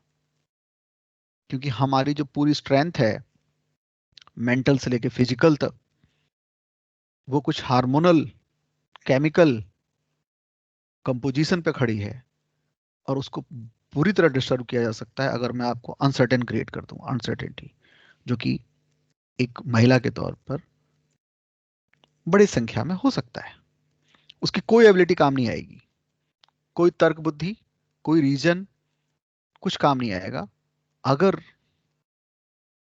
अनसर्टेनिटी, फियर खुद को लेकर क्रिएट कर दी जाए तो, जो कि एक बहुत ही प्रैक्टिस है पूरे वर्ल्ड में, ये जो जो इसको यूज करते हैं। तो सामाजिक न्याय, सशक्तिकरण, एम्पावरमेंट, इन सब में इसको इस्तेमाल करेंगे। अगर मैं एम्पैथी ला पाया, अगर मैं एम्पैथी रखता हूं, तो मेरी सक्रियता, एक्टिवनेस सेम शिकायत पर, बताओ, बढ़ेगी या बढ़ेगी या वैसी रहेगी? बताओ। बढ़ेगी सर। बढ़ जाएगी। मैं ज्यादा सक्रिय होकर देख पाऊंगा। एक्शन में पहले भी ले रहा था, ऐसा नहीं कि मैं कोई एक्शन नहीं ले रहा था। जैसा कि मैंने एग्जांपल और दिया था, मुझे याद आ रहा है उस दिन, कि मैं ऐसे बस्ती में रहा हूं जहां पानी की बड़ी समस्या है, रखा गया है मुझे 2 महीने के लिए। क्योंकि इससे पहले मैंने बताया, ज्यादातर जो लोग हैं वो ठीक ठाक फैमिली से आते हैं, ठीक ठाक मतलब बहुत अमीर ना भी हो, तो पानी वानी की समस्या तो नहीं रहती है आमतौर पे। ऐसे मलिन बस्तियों से नहीं आते सिविल सर्विसेज के लिए, जहां पर पानी मतलब बड़ी संख्या में, कुछ अपवाद को छोड़कर। तो मुझे पता ही नहीं है जिंदगी में कि यार पानी की भी समस्या होती है। पानी जो है बहुत ही गंदा आता है, बट कभी कभी इतना गंदा आता है कि वो अब अगले दिन बीमार पड़ जाएंगे। इतनी तरह की गंदगियां हैं सप्लाई के पानी में। वो कोई शिकायत लेके आया मेरे पास, तो चाहे रात के 9 ही बज रहे हो, मेरी जानकारी में आते ही मैं उसको ज्यादा सक्रिय रूप से, क्योंकि एम्पैथी है मुझे मुझे पता है, तो मैं उसमें एक्शन लूंगा। वरना मैं कह सकता हूं कि अभी ये काम है, इलेक्शन का दौर है, ऐसे ही बहुत सारी समस्याएं हैं, बहुत सारा दबाव है मेरे ऊपर, अगले हफ्ते देखते हैं, इलेक्शन निपट जाने के बाद अगले महीने देख लेंगे, ये पॉसिबल है। बोलो, बात समझ में आई? एक पॉइंट और इसमें डाल सकते हो सिविल सर्विसेज के तौर पर, कर्तव्य पालन की प्रेरणा ज्यादा हो जाती है अगर मैं समानुभूति रखता हूं। ये भी एक पॉइंट ऐड कर सकते हो। मेरी ड्यूटी को फॉलो करने की जो मेरी प्रेरणा है वो बढ़ जाती है, ज्यादा हो जाती है, क्योंकि मैं एम्पैथी रखता हूं। सिंपैथी रखता हूं तो मैं अपना ड्यूटी फॉलो तो करूंगा, बट मुझे कोई दबाव थोड़ा डाल सकता है कि मैं किस अरेंजमेंट में करूंगा चीजों को। और दबाव डालेगा भी तो कैसे, काम वैसे भी नहीं बनेगा। मेरे प्रेफरेंस चेंज हो जाते हैं। प्रेफरेंस का चेंज होना, आप जिन चीजों से संवेगात्मक रूप से इमोटिवली अटैच होते हैं उसके लिए आपकी प्रेरणा ज्यादा होती है, सक्रियता ज्यादा होती है, प्रेफरेंस ज्यादा होता है। बोलो, बात सही है या नहीं?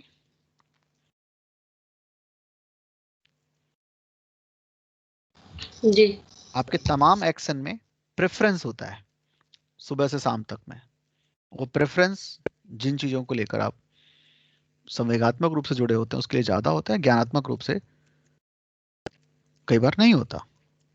तो ये थी आपकी एम्पैथी। पूछो, कुछ भी पूछना है तो। अब तक जो भी पढ़ा है उसमें से पूछो।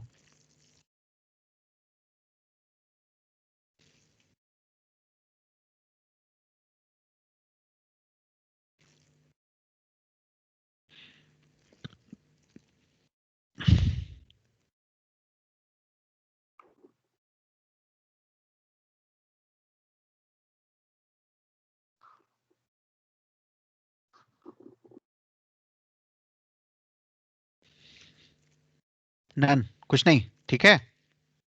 Yes, sir. Very clear. तो लास्ट है कॉम्पेशन, COMPASSION, कॉम्पेशन। क्या होता है कंपैशन? बता रहे थे कुछ लोग, बताइए।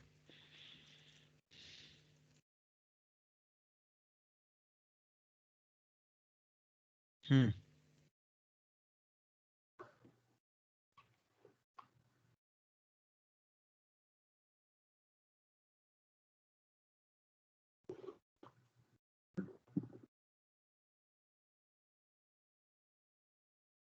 अरे बता तो रहते आप लोग, बताओ भाई। ये क्रिश्चियनिटी से आया हुआ वर्चू है जो काफी फेमस रहा है, बताएं।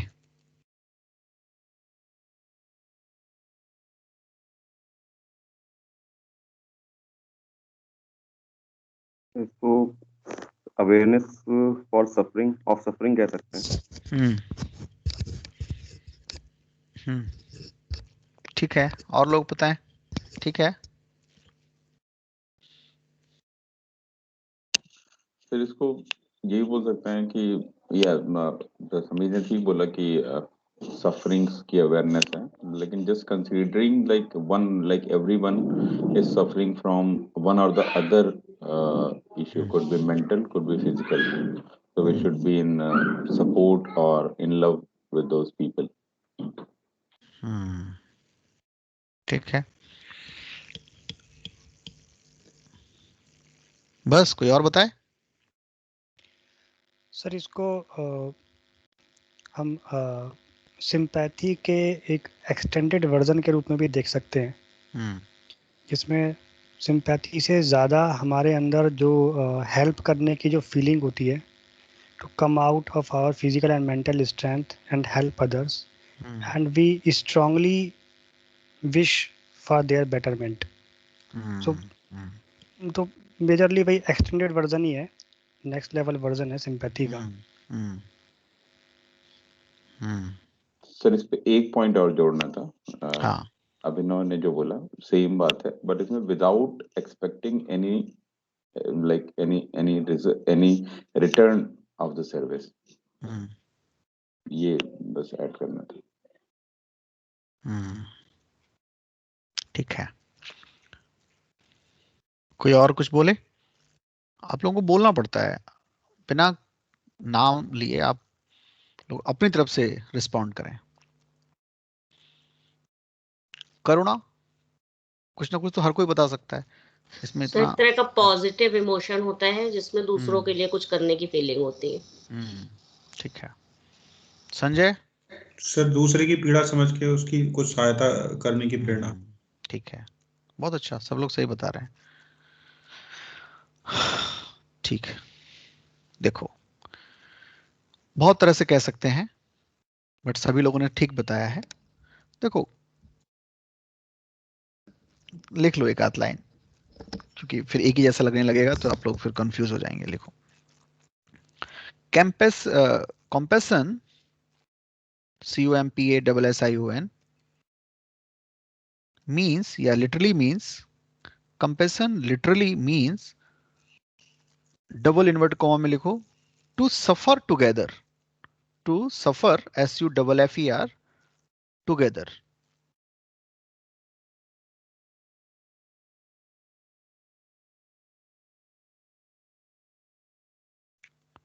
मतलब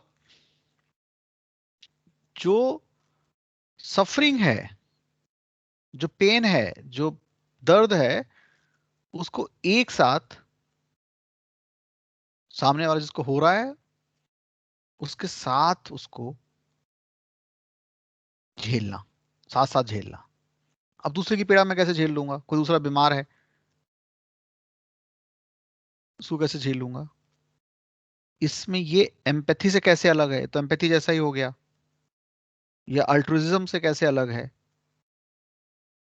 परार्थ, अल्ट्रुइज्म, ALTRUISM, अल्ट्रुइज्म से कैसे अलग है? बस थोड़ा सा अलग है। इसमें खाली महसूस नहीं करना, मैं उसकी हेल्प भी करता हूँ, एक्शन भी है इसके अंदर। वहां पे जो मैंने एक्शन लिया एम्पैथी में, वो भी एक्शन है, बट मैं एज ए सिविल सर्वेंट ले रहा हूं। जब मैं करुणा में हूं ना, तो मैं करुणा इंक्लूड है feeling and thoughts, include the desire to help. तो compassion is when those feelings and thoughts includes the desire to help।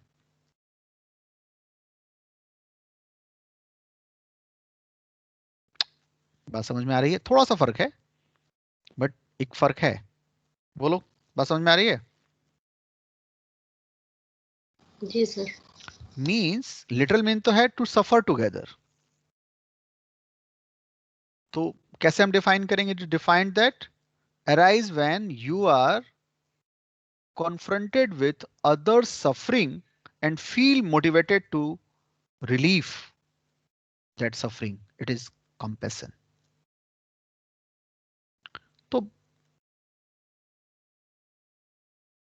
Bharat में करुणा जो है वो बहुत बड़ा वैल्यू माना गया है। इतना बड़ा वैल्यू, जैसे मैं आपको एक थोड़ी सी कहानी से समझा देता हूं इसको। छोटी सी कहानी ये है कि बुद्ध को, जो गौतम थे, उनको ज्ञान प्राप्त हुआ और बुद्ध हुए। एक लंबी यात्रा हुई, 6वें साल की, ज्ञान मार्ग पे चले वो, ज्ञान की प्राप्ति के मार्ग पर। और अंततः उनको कहानी के अनुसार बोध गया में बोधि वृक्ष के नीचे अचानक ज्ञान हुआ, इनलाइटेड हुए वो, एनलाइटमेंट की घटना घटी।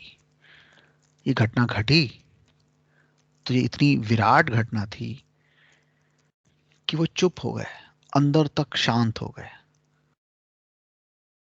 बुद्ध बहुत ही तार्किक व्यक्ति हैं।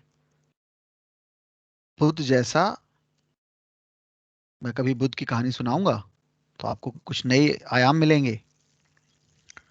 बुद्ध उस समय जितने भी गुरु थे वो सबके पास गए। सांख्य, मैंने आपको बताया, कृष्ण ने भी उसको सबसे बड़ा दर्शन का है, सांख्य के गुरु के पास गए। गुरु ने जो बताया उसको उन्होंने 100% कर डाला, किया, फिर भी कुछ नई घटना घटी। अब ऐसे में जितने भी नकली गुरु हैं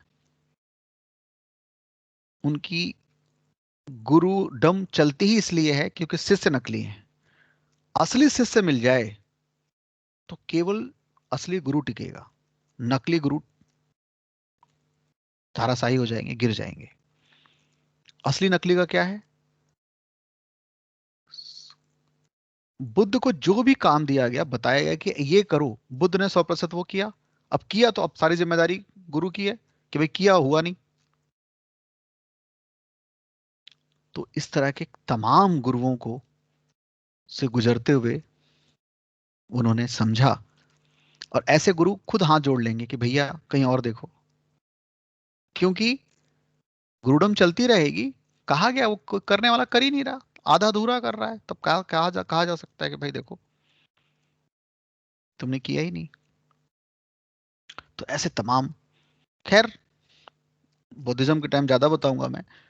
अभी तो जब बुद्ध को ज्ञान हुआ तो बुद्ध चुप हो गए, शांत हो गए, क्योंकि इससे बड़ी शांति और क्या हो सकती थी? इनलाइटमेंट। बोले ही नहीं। अब बोले ही नहीं तो कहानी ये कहती है कि सारे देवता, देखो देवता और ईश्वर में अंतर होता है। एक तो हम लोगों की भाषा बड़ी गड़बड़ है। देवता होते हैं काम चलाऊ टाइप के, देवता बड़ी बात नहीं होती है। भारत में देवता छोटी बात है। जो अलग अलग चीजों की शक्तियों को धारण करते हैं, अलग अलग कंपोनेंट को, उनको देवता कहते हैं। तो देवता और ईश्वर में फर्क है। तो खैर अलग अलग देवता है, और उनकी बहुत अनुनय विनय किया कि सर आप बोलें, दुनिया के को दुख से को उबारें। आपने जान लिया ज्ञान, और इतना बड़ा ज्ञान तो पृथ्वी पर कभी कभी होता है, और आप चुप हो गए। बुद्ध को कोई भाव ही नहीं आ रहा था बोलने के लिए। बोलने के लिए कोई आपको मोटिवेशन चाहिए ना, कुछ भी करने के लिए मोटिवेशन चाहिए। जीरो मोटिवेशन में आप तो कुछ भी नहीं करेंगे। तो कोई मोटिवेशन था ही नहीं, कुछ बचा ही नहीं। कुछ पाने को बचे तब तो हम मोटिवेट हों उसको करने के लिए। बुद्ध की ये स्थिति थी। तो कहानी ये है कि सैकड़ों देवताओं ने उनको, उनकी पूजा अर्चना की, उनको बनाया कि आप बोलें। ऐसा ज्ञान कभी कभी किसी को होता है, वो चुप हो जाए तो इससे बाकी लोग तो वंचित रह जाएंगे। तो कहानी ये है कि बुद्ध ने परम करुणा में आकर, परम करुणा क्यों? आप पार हो गए हैं, औरों को तो रास्ता दिखाएं। और रास्ता दिखाने की कोई इच्छा ही नहीं है आपको, क्योंकि कुछ बोलेंगे ही, कोई भी इच्छा बची नहीं। कोई इच्छा नहीं बची तभी तो एनलाइटेड हुए। ऐसे में दुनिया की दुखी लोगों के ऊपर परम करुणा में आकर, बिना किसी अपनी अपनी जरूरतें तो खत्म हो चुकी हैं, जरूरत बची ही नहीं है। एक तरह से बोलना कष्ट है, कोई एक्शन कष्ट है, बट इस कष्ट को झेलेंगे। क्यों झेलेंगे? ताकि दूसरों की हेल्प कर सकें। उस कीचड़ में, जो लोगों को पता भी नहीं कि कीचड़ में है, उससे निकाल सकें। सबसे बड़ी दिक्कत यह है कि सोया हुआ आदमी को जगाना बड़ा खतरनाक है, और उसमें से कई लोग जागे हैं, उनको जगाना, उनको लगता है कि जागे हैं, उसको जगाना तो बड़ा मुश्किल है। करुणा चाहिए। परम करुणा में आकर बुद्ध ने फिर बोलना शुरू किया, ज्ञान देना शुरू किया। उसके बाद कहा जाता है जितना बुद्ध बोले हैं इस धरती पर, उतना कोई नहीं बोला है, कोई गुरु नहीं बोला है। बुद्ध को एक लंबी उम्र भी मिली, काफी लंबी उम्र मिली। उस पूरी उम्र में बुद्ध, जहां जितने लोगों तक बुद्ध का ज्ञान पहुंचा है, उतने लोगों तक कोई ज्ञान नहीं पहुंचा, उतना कोई बोला ही नहीं। इसी तरह बौद्धिज्म में देखेंगे, बोधिसत्व की एक अवधारणा है। ध्यान से सुनो, ये यूपीएससी में आ चुका है। बोधिसत्व, बोधिसत्व वो व्यक्ति होता है जो अपनी ज्ञान की यात्रा करता हुआ अल्टीमेट ज्ञान तक, यानी कि इनलाइटमेंट तक पहुंच गया है। अगला कदम बढ़ाएगा वो, और बुद्ध हो जाएगा। नेक्स्ट खेल एक कदम रह गया है, और वो बुद्ध हो जाएगा। या वो जो अल्टीमेट जो गति है, मान लो मोटे तौर पे मोक्ष को प्राप्त हो जाएगा। उस बुद्ध जस्ट होने की पहले वाली पोजीशन को क्या बोलते हैं? क्या बताया मैंने? बोधिसत्व। बोधिसत्व। बोधिसत्व। लेकिन वो उस कदम को बढ़ाया नहीं उसने। उसी की तो यात्रा की थी उसने जिंदगी भर, बट नहीं बढ़ाया। वो पीछे मुड़ गया, अपोजिट मुड़ गया, दुनिया की तरफ मुंह कर लिया उसने, और देखा कि दुनिया में तो बहुत दुख है और ये इतने बेवकूफ लोग हैं कि इनको पता भी नहीं है कि ये दुख में है, ये पीड़ा में है, ज्वर में है। उसी पीड़ा को जिसके दलदल में हैं, उसमें बहुत लोग तो उसी में मस्त हैं, उनको पता ही नहीं कि दूसरा भी जीवन है, दूसरी भी गति है। तो बोधिसत्व का आदर्श है कंपैशन। वो अपने बुद्धत्व की जिसकी यात्रा की उसने, कई जन्मों में पहुंचा यात्रा करके, पर उसको उसने पाया नहीं। वो मुड़ गया दुनिया की तरफ।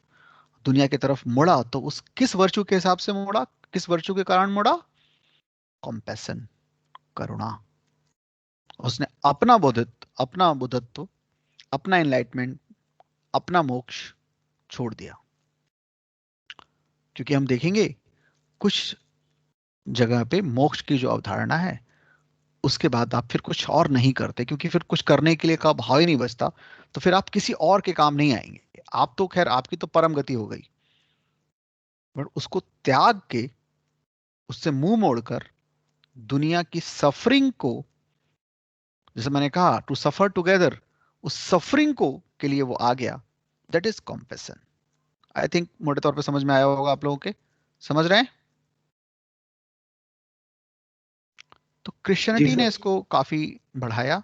आप देखेंगे मदर टेरेसा या इस तरह के और लोग, ये अपनी ठीक ठाक जिंदगी छोड़कर उन जगहों पर आए, जैसे कोलकाता और इंडिया में कोलकाता वगैरह पर, और जो भारत में कोढ़ के रोगी थे, लेप्रेसी के शिकार, जिनको उन्हीं के परिवार, उन्हीं के माँ बाप, भाई बहन, बेटा बेटी ने उनको अपने घरों से निकाल देने का प्रचलन रहा है। क्योंकि कोढ़ का रोग भारत में समझा जाता था कि पिछले जन्म के एक बहुत ही घृणित कृत्य किए हैं आपने, उसका फल के रूप में है, आपको श्राप है ईश्वर का, और जो भी इसके आसपास रहेगा वो श्राप का भागीदार हो जाएगा।